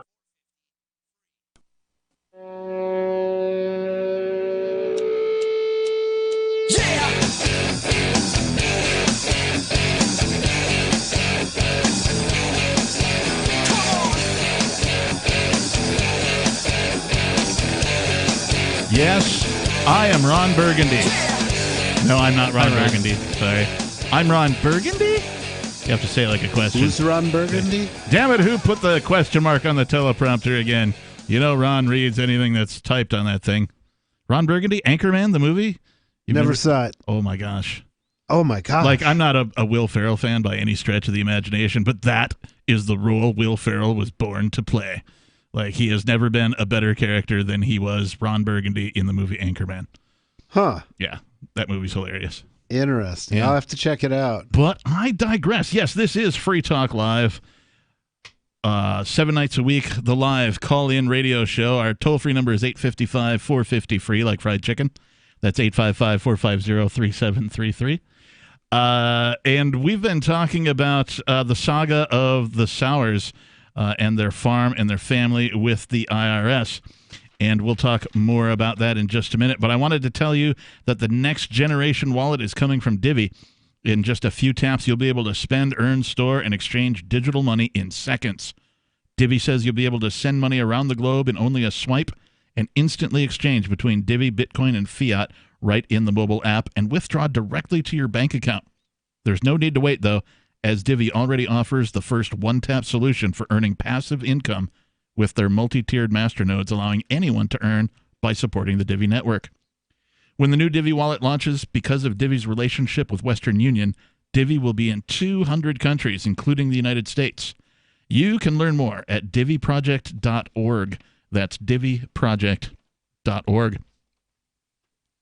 So this couple had been making deposits after visiting things like farmers markets and, roadside produce stands, that type of a thing, at the behest of their bank teller, who one day when they showed up with more than $10,000 to deposit said something along the lines of, hey, if you make that under $10,000, there's less paperwork, assumably for the teller. So, yeah, that's correct. So then they made $9,900 deposits, right? So $9,900. $99,500. On multiple occasions. And that got an investigation because that's called suspicious activity when it comes to the Treasury Department. And they will investigate suspicious activity reports, which I wonder if that same teller filed on them or if it was a different teller who saw the activity and filed on them. Yeah, it doesn't specify at this point. Somebody sent that report. It doesn't specify at and this more than point. one of them likely. But it did result in two armed, costume-wearing people, and by costumes I mean badges, from the Treasury Department showing up and asking a host of questions, which the Mr. did, in fact, answer. Mm-hmm. And he goes on to say they worked Mistake, by the way. Don't do that. Yeah, never talk to cops. But they're not cops. They're IRS agents. They got a badge and a gun. They're cops. You shouldn't just generally talk to government agents. I mean, because, again, they're it's all on the record. They're going to tell the cops whatever it is you tell them. So they worked their way to a final question, he said. I remember it very well. Where did the cash come from? I told them the truth about the farmers markets and special events and that sometimes the amounts were $10,000 plus, and we deposited the money on Mondays. That was it. The questions pretty much stopped, and they had what they wanted. Sowers realized his words were tantamount to a confession in the eyes of the IRS. But he wasn't aware that the axe had already fallen. A grand jury date had been set. They were going to get me to settle before the court date or indict me, he notes. In addition, the IRS already had seized the Sowers bank account and grabbed roughly $63,000 through civil asset forfeiture. Oh, my God. The chance of Sowers regaining all of his money was minuscule. Civil asset forfeiture. Good luck. You got to hire an attorney. There goes your $63,000. For those who don't know, civil asset forfeiture enables the IRS to take cash or assets without any criminal charges or conviction and take property owners into the deep water of expensive long-term litigation when it comes to attempting to get it back. Right. How do you find an attorney when they've got all your money? Right. Forget innocent until proven guilty or reasonable explanations. The wheels were already in motion, he says. They're making me think I was on the road to a grand jury and felony charges. Yes, I was scared at that moment, but I kept asking myself, how many other people has this happened to? Good question. Great question. He wasn't the first, that's for sure. And that's what I like about this guy. He's like, I can't be the only guy. Right. It turns out Sauer's scenario had played out with an alarmingly high number of U.S. citizens. Go figure. Chance to take money with no charges filed whatsoever? Yeah, that's not going to happen frequently. Sauer's was not an exception because IRS structuring charges were levied in a scattergun approach across multiple states, often without merit.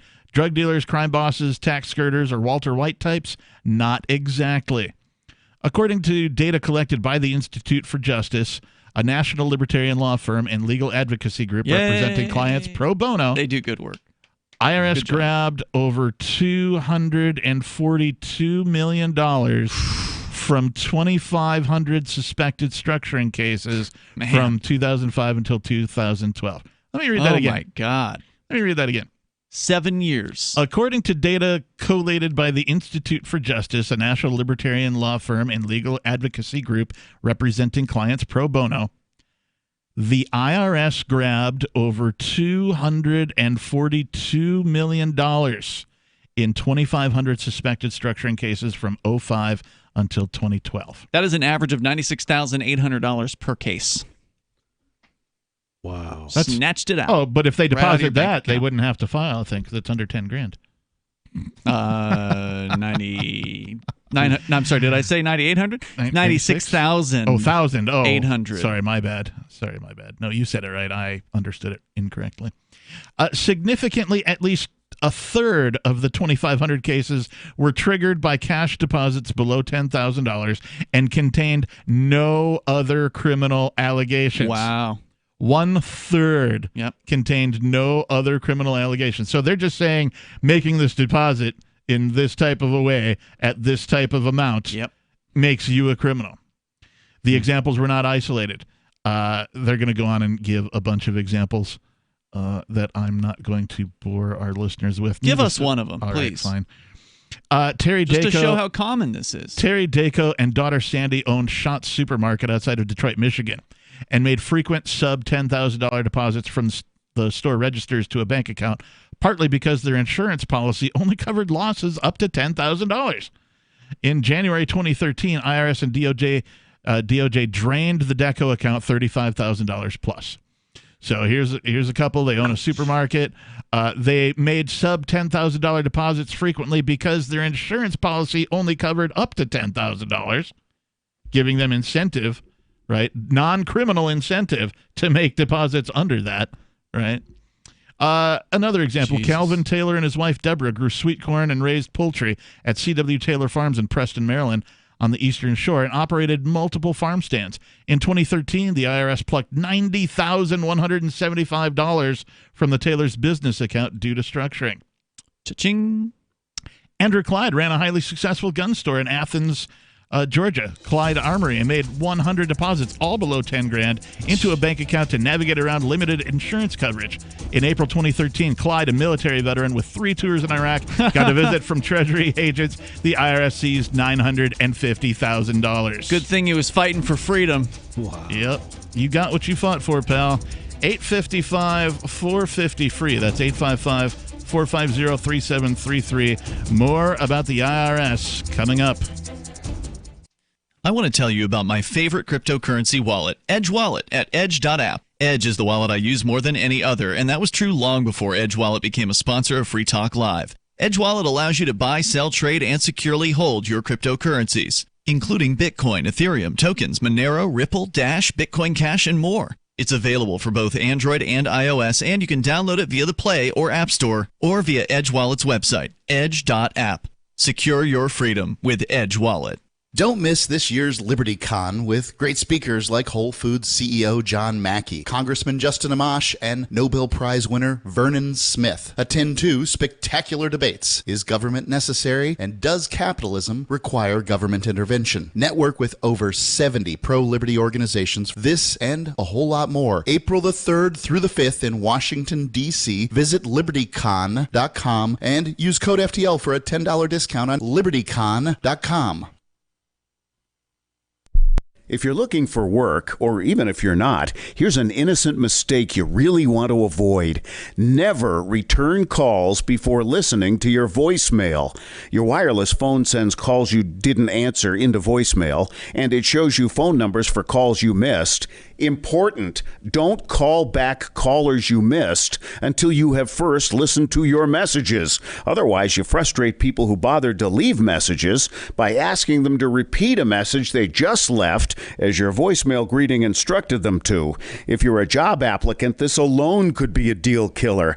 And even if you're not, there are few things you can convey to someone that are as fundamentally maddening as, "I didn't hear you." With money and attention so scarce now, effective communication skills have never been more important. For more tips for job seekers and everyone else, hit survivalspeech.com. I'm Holland Cook. My name is Jacob Hornberger. I'm president of the Future of Freedom Foundation, which Congressman Ron Paul awarded for having an outstanding freedom website. Write us at fff@fff.org, and we'll send you a free 3-month subscription to our monthly journal of libertarian essays and our booklet, Economic Liberty in the Constitution, which George Mason University economics professor Walter Williams praised in a recent column. That's fff@fff.org. There are lots of ways to listen to Free Talk Live. Our podcast has been around since podcasts began, and now the FTL feed is loaded with content besides our full show archives. Did you know that we make it easy for you to customize your podcast subscriptions? We have different feeds, one that includes only our full shows, one with just the Daily Digest, and our main feed that includes everything. You decide what you listen to. It's quick and easy to customize your feeds at feeds.freetalklive.com. That's feeds.freetalklive.com. Free Talk Live. We're talking about the immigration situation here in this country. Now, Jeff, you have a 5-point plan. I'd like for you to go over the 5 points again. Oh, sure. Hold on. I just got to turn to the page. That's fine. And if you, he's got pages worth of notes. Oh, yes. Oh, yes. Number one, close the borders. Put up a barrier on the border. And I mean a barrier. Like a Great Wall? Yeah, a Great Wall, barrier, stone wall. Right. I mean, something that's secure. And then you put a moat underneath. Holy crap. Alligators in the moat? All right. Now, you've got more, though, right? We got a wall and a moat, and then what? You can put sensors on there. The motion detector. Motion tracking machine guns, too. Spit out some 50 cals at them if it moves. Ninjas. That's what we need. We just need ninjas mounted at 10-foot intervals along this wall. The border ninjas. Free Talk Live, 7 nights a week from 7 to 10 Eastern, live on the Liberty Radio Network at LRN.FM. Now you can follow LRN.FM on the decentralized Mastodon social media platform at toot.lrn.fm, toot.lrn.fm.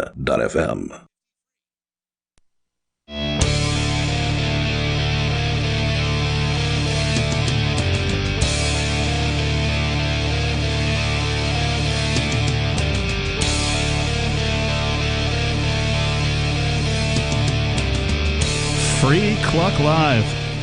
Free Talk Live. I've still got fried chicken on the mind. The toll-free number here is 855-450-3733. That number is 855-450-FREE, like fried chicken. And with you tonight in the studio, it's Captain Kickass. It's Ian. And nobody. And the funny thing is, you're sitting here joking about a meme, chicken, fried chicken specifically, and I'm just thinking, oh God, they're going to find a way to turn that into a racial thing. Yeah, and I don't even know what it is, but no matter what you say, somebody can find a way if they work hard enough. Yeah, particularly because it was a Bernie Sanders meme. Oh, that Sanders guy. Colonel Bernie Sanders, I might admit. Apparently he was in the military because he's got a colonel now. Hey, I don't know about you, but do you eat fried chicken with a fork?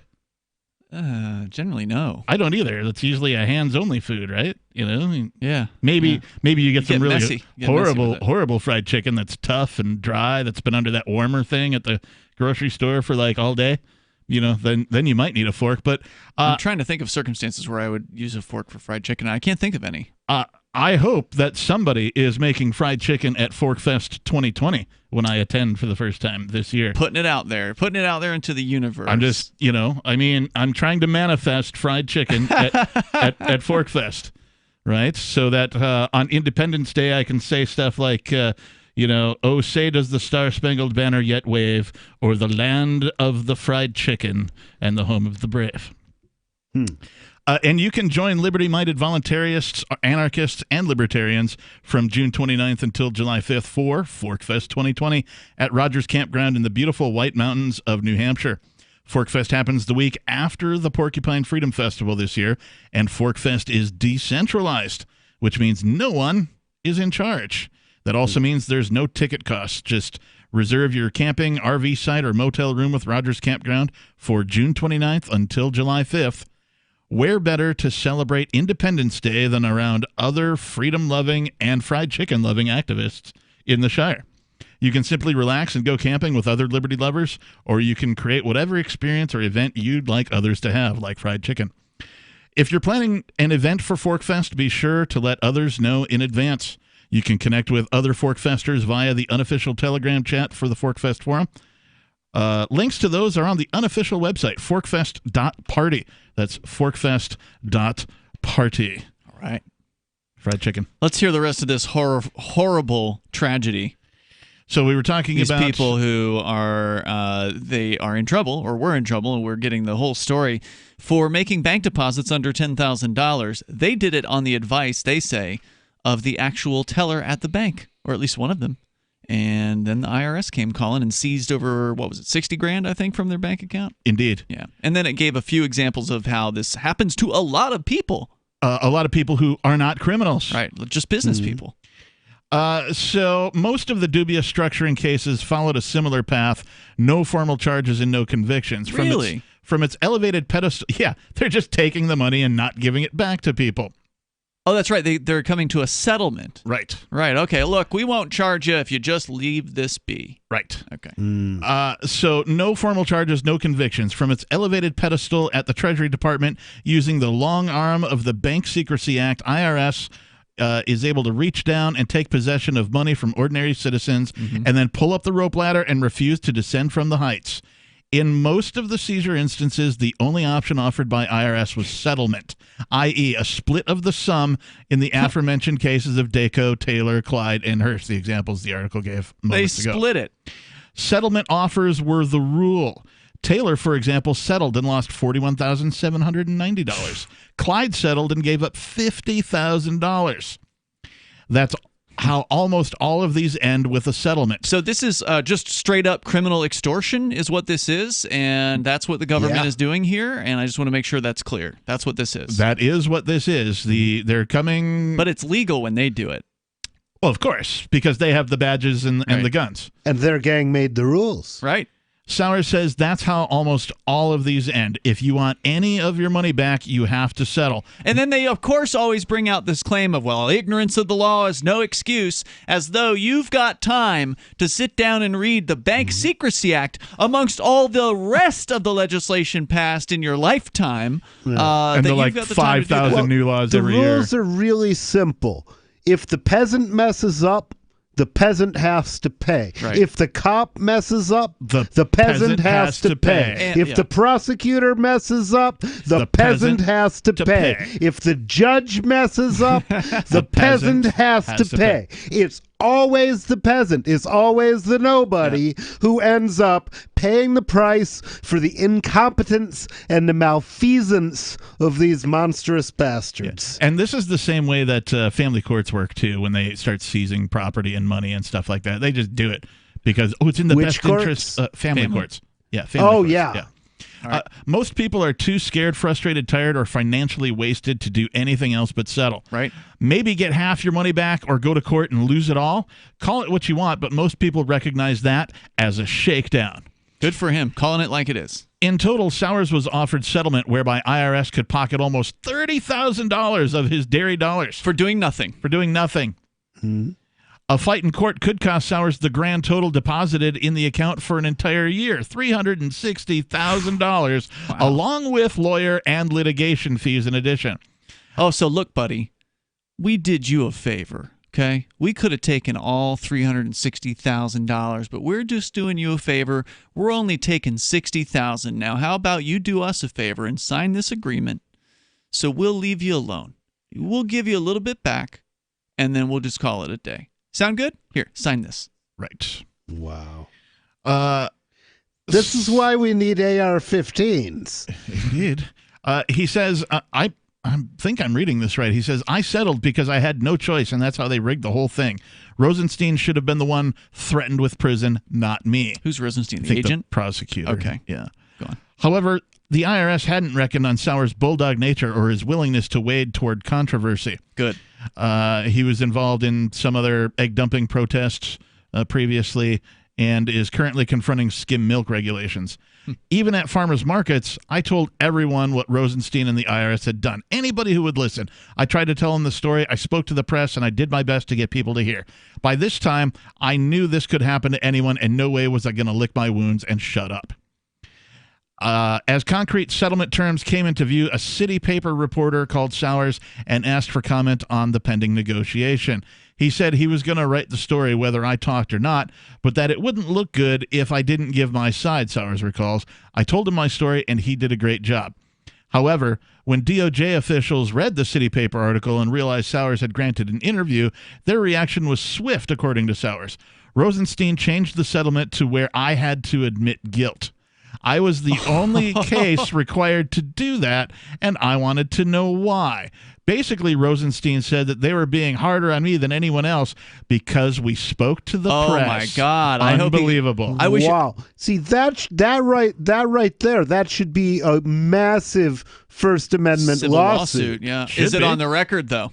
Did he say that in person or, when he wasn't being recorded, or was it in writing? That's a good question. Yeah. It would be nice if we could record our phone calls with them. Even you can, as I understand it, I'm not an attorney, but legally, federal law is a one-party consent. Okay. But even if they had in all of that evidence, that doesn't mean they still couldn't get away with it. They could say whatever they want. They can dismiss the evidence. Oh, yeah. Well, they can shoot people in broad daylight. That's what I'm saying. For having a stick. So, yeah, I guess you're right. As Sowers struggled with the settlement grind, the Institute for Justice was at the front lines of civil forfeiture opposition and took a head-on approach to IRS behavior.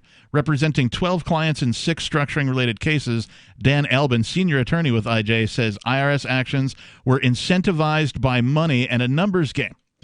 Both IRS and the DOJ get up to 100% of proceeds from forfeitures. Mm-hmm. Let me say that again. Both the IRS and the Department of Justice get up to 100% of the proceeds from forfeitures, and they had a strong interest to vacuum as much cash as possible. 855-450-FREE. This is Fred. Hi, I'm Fred. Fred's a repeater. I tend to repeat. Fred has a business. I do have a business. And a problem. Fred repeats the same tired advertising over and over, and now it doesn't work. Over and over. But Fred is about to see a vision. I'm seeing a vision. Advertising on the Genesis Communications Network is the smart way for Fred to reach his potential customers with the most affordable national advertising rates, period. Get started today with GCN, the Genesis Communications Network. Just email advertise@gcnlive.com. Warning, if you're drowning in debt you can't afford, do not let the credit card companies trick you into thinking that you have to pay it all back, because you don't. What the credit card companies don't want you to know is that there's actually a way to get debt-free without paying off your entire debt or going bankrupt. If you have $10,000 or more in credit card debt, you now have the right to let us settle that debt for a fraction of what you owe. For free information, call Credit Associates now. 1-800-976-1460. We'll even show you how much money you could save. If you can't afford to pay off all your debt, Do not let the credit card companies trick you into thinking that you have to. Call Credit Associates now for free information on how to get debt-free faster than you ever thought possible without debt consolidation or bankruptcy. We depend on your success and offer a guarantee, so there's no risk. For free information, call now. 1-800-976-1460. That's 1-800-976-1460. 1-800-976-1460. Maybe not today, maybe not tomorrow, but soon you'll need a plan and place to survive. Forget bunkers. You're not a live underground gopher. You need survivalist camps, the ultimate fully functional, off-the-grid mobile survival bug-out house that's well-equipped and custom-built to outlast any other RV or trailer. Bold statement? You bet. See them now at survivalistcamps.com. That's survivalistcamps.com. Trust your family's survival to survivalistcamps.com. The political world is a maddening cesspool of corruption and lies. Nobody tells the truth. Nobody keeps campaign promises. Nobody obeys the Constitution. Nobody puts the people first. How can we ever escape this web of tyranny? Vote for nobody. Hi, my name is Nobody. I'm running for governor of New Hampshire because nobody knows how to live your life better than you do, and nobody deserves that kind of power. I want to put you back in control of your money, your lifestyle, your work, your body, and your life. Nobody should rule you but you. New Hampshire convicts many people of so-called crimes that should never have been prosecuted. If elected, I will pardon every victimless crime in New Hampshire history. This includes drug, gambling, prostitution, gun, and driving offenses. Nobody should have a criminal record when they have not harmed anybody. Wouldn't it be nice to have nobody telling you what to do? Learn more at electnobody.com. electnobody.com. What if you want to hear the latest episode of Free Talk Live, but all you have is your phone, you forgot to download our archive, and you have no data connection? You can call our Listen line at 641-793-0191. That's a long-distance number, so you may incur charges. If not, listen as long as you want. 641-793-0191. The Free Talk Live Listen line, 641-793-0191. Bitcoin.com has launched a trading platform at local.bitcoin.com, allowing you to buy or sell Bitcoin Cash via dozens of payment methods like PayPal, Venmo, bank deposit, remittances, or meeting in person with cash. There are no ID requirements to sign up for and use the site, and all communications between buyers and sellers are encrypted. Finally, a global trading platform that respects your privacy. Visit local.bitcoin.com to get started trading Bitcoin Cash. local.bitcoin.com. This is the Liberty Radio Network, broadcasting the latest liberty-oriented audio content 24 hours a day at LRN.FM.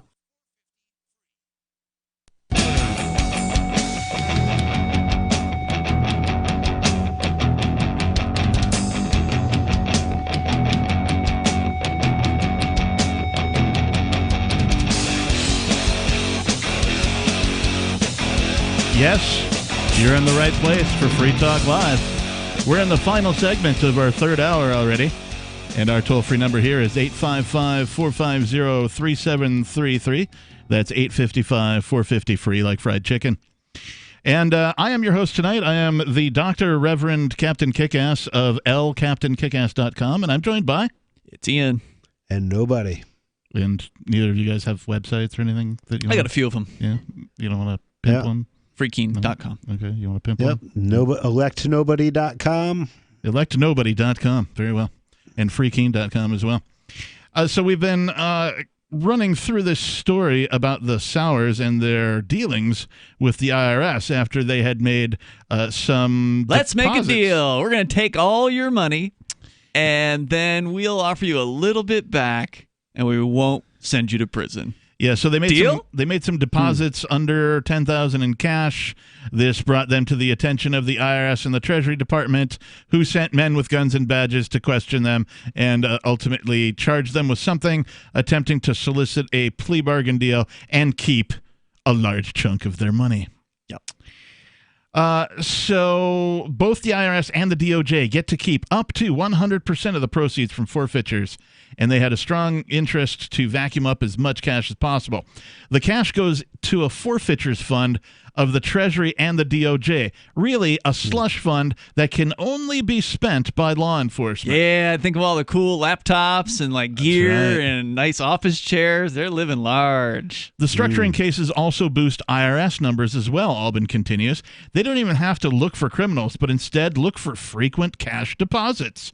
Instead of real investigations, they can troll bank accounts and then squeeze people by making them prove their innocence, which is so hard to do. Right. Not to mention inconvenient and costly. The IRS knows when people have payroll, rent, or mortgages to keep up, they'll take a bad deal to keep their business open. Yeah. No other choice sometimes. Right. Essentially, as IJ trained public spotlight on structuring and civil forfeiture, the IRS conveniently amended its policy in 2014. We brought half a dozen or more cases and elevated them to high-profile status. While the final case was pending and we prepared to file on behalf of Carol Hinders, the New York Times contacted the IRS and asked what was going on. The IRS stalled for several weeks and then announced it was changing its policy and would no longer conduct seizures without underlying evidence of criminality. Isn't that interesting? They would no longer conduct seizures. So they admit they were conducting seizures without Right. underlying evidence of criminality. And isn't that interesting? The New York Times calls them up, and all of a sudden they decide to change their policy that they've been using for years. And talk. Right? Like, they weren't willing to talk to the other, news agencies. The smaller newspaper, yeah. Well, the New York Times, Oh, sure. yeah, new policy here. Well, okay. Well, how do we know they're not going to just change the policy again once the New York Times goes away? We don't. Well, hopefully if they do, somebody will have read the New York Times and will give them a call, because apparently the New York Times gets things done. Well, later in the story, there is apparently some kind of legislation that may have had an effect on this. I'm not clear. Although not codified, the IRS ended structuring seizures except when related to illegal activity. And by that, I presume they mean illegal activity that doesn't involve like farming bank transfers. or bank in addition to, perhaps. Mm-hmm. The IJ's efforts gained congressional attention, and the House Ways and Means Committee began an investigation and asked Sowers to testify in tandem with Hirsch and Taylor in the early hours of February 2015 morning. Well, hold on. Earlier in this story, it talked about the 240 or something million dollars worth of seizures over just 7 years. Yes. And remember, this Secrecy Act goes back to 1970. So we have no idea how many people who have had their business completely upended, destroyed, shut down, their lives ruined. And now, all of a sudden, the Congress is like, well, we're going to investigate this. What? What's that you say? This has been happening? My God, this law that we passed has, actually been affecting people's lives. Now, 40 years later, 50 years later, they're going to do something about it? They're shocked to find out there's gambling going on Shocked, in here. I tell you. Horrifying. They did ask Sowers to testify in tandem with Hirsch and Taylor, two of the other people in the examples. In the early hours of a February 2015 morning, Sowers finished dairy work, grabbed a clean shirt, jumped in a truck alongside Karen, drove southeast to D.C. in order to avoid work hour traffic, grabbed an IHOP breakfast, sounds like a shameless plug for IHOP, and then slept in the IJ parking lot. Within hours of milking his cows, Sowers was fielding questions from a phalanx of suits and ties on Capitol Hill. The congressmen were disgusted for the first minute, but not by us, Sowers recalls. They were hitting the IRS guys with all kinds of questions. The IRS officials dodged and ducked, and nobody took blame. When the facts were out there... we're just doing our job. When the facts were out there for everyone to see, the committee seemed pretty upset because they hadn't realized the extent of the IRS's actions. I don't, do I believe that Congress people hadn't realized the extent of this particular thing and, seizing hundreds of millions of dollars? Peasants. Who cares? This is their opportunity to look like they care because... Oh, gosh, we didn't know this was going on. Thank you so much for bringing this to our attention. We of this committee are going to do everything we can to make a kinder, gentler IRS when they steal money from you. Because that's all they do. That is all they do. But, this one thing they do, that is just beyond the pale. Shame, IRS. We're going to put you in your place. In July 2015, IJ petitioned DOJ and IRS asking for a return of Sowers' money. Roughly 1 year later, the IRS returned Sowers' settlement sum $29,500. Okay, can everybody else do the same thing? Can there be like a class action petition against the IRS now where all the hundreds of other people in just the last decade can also go ahead and get their money back? I think you can only do class action suits against businesses, corporations. I don't know. I think class action against the government is a thing, but I couldn't say for sure. The bureaucratic levee had broken, and according to IJ, the IRS returned approximately $43 million in total from 618 structuring cases between the years of 2007 and 2013. Remember, they stole like 240-something million. Yeah, they're like, oh, here's... It's like when you get your tax return. Oh, here's your change. Maybe what they're saying, though, is that the rest of it was real criminals, right? Oh, we got real drug dealers. Because remember, they said it was a third of the amount that was. Maybe even a drug dealer is just a real fake criminal. Sure, I agree. He didn't hurt anybody. Further, 2017 Treasury Inspector General report published in March 30th of 2017 dug deeper into the IRS behavior, ran a sample audit of the 278 structuring cases, and found that IRS officials sometimes ignored legitimate explanations for deposits. Sometimes. Yeah, probably like every time. Taken alone, the IG report's title is alarmingly blunt. Criminal investigation enforced structuring laws primarily against legal source funds and compromised the rights of some individuals and businesses. Wow, that's an indictment right there. Too bad none of these agents will be held responsible for it. It should turn into indictments, but it never will. Nope. In 91% of the cases sampled, the Inspector General did not find evidence that the structured funds came from an illegal source or involved any other illegal activity. 252 out of the 278 cases in 1 year. Yeah. And of those 252, 210 were businesses and 42 were individuals. Amazing. Yeah. Thank you for this. Thank you for sharing this story. I mean, it's more about structuring than about farming, and it's fantastic. And what's the source here? Because they're very detailed. This is agweb.com. AgWeb. AgWeb, agriculture. It's an agriculture magazine. Oh, okay. It's great writing. I mean, they don't take the government side. It's good. Yeah. We're running close on time, so I just want to say that Sowers did have a hand in doing some other stuff to positively affect people that this had happened to.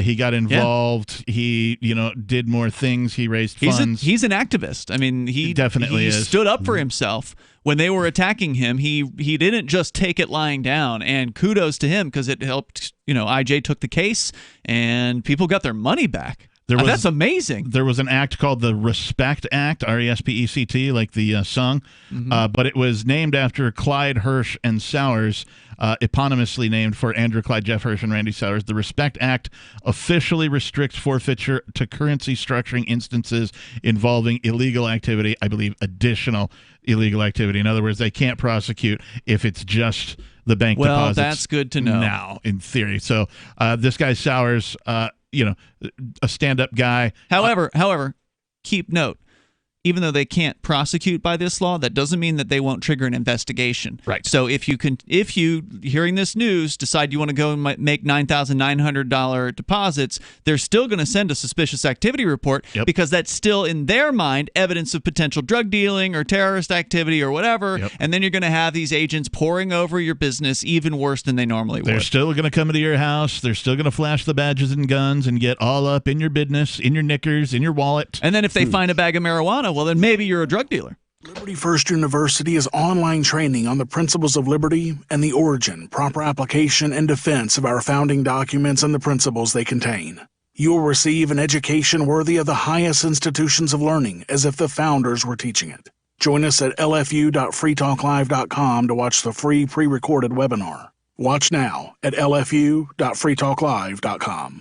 Free Talk Live is now on more than 200 radio stations nationwide. We've had more than 18 million podcast downloads, and we claim millions of listens a month. We're a multimedia ad venue with print, email, web, and terrestrial radio marketing platforms. We strive to have ad packages that cater to advertisers big and small. Contact me today at mark@freetalklive.com to see what we can do for you. mark@freetalklive.com. If you're a local advertiser, contact this station. But if you can service a national audience, contact me, mark@freetalklive.com. Is oral health important to you? If you don't like your own teeth, fresh breath, or kissing people, then by all means stop listening. Several years ago, I met Jessica Armand, founder and CEO of My Magic Mud, and I became passionate about the product that she created and never want to live without it. It's clinically proven to whiten teeth, but I find it does much more. They want you to love My Magic Mud as much as I do, so they're giving you a money-back guarantee plus 20% off. Go to mymagicmud.com and use coupon code FTL20 at checkout. mymagicmud.com, FTL20. Some of you asked, and now we've delivered. LRN.FM's live Keene, New Hampshire studio shows are now streamed in HD on Twitch. Visit our channel at twitch.lrn.fm and give it a follow. If you have Amazon Prime, you get one free subscription on Twitch. If you use it on our channel, Twitch will give LRN.FM a monthly piece of your Prime subscription cost. So please watch, follow,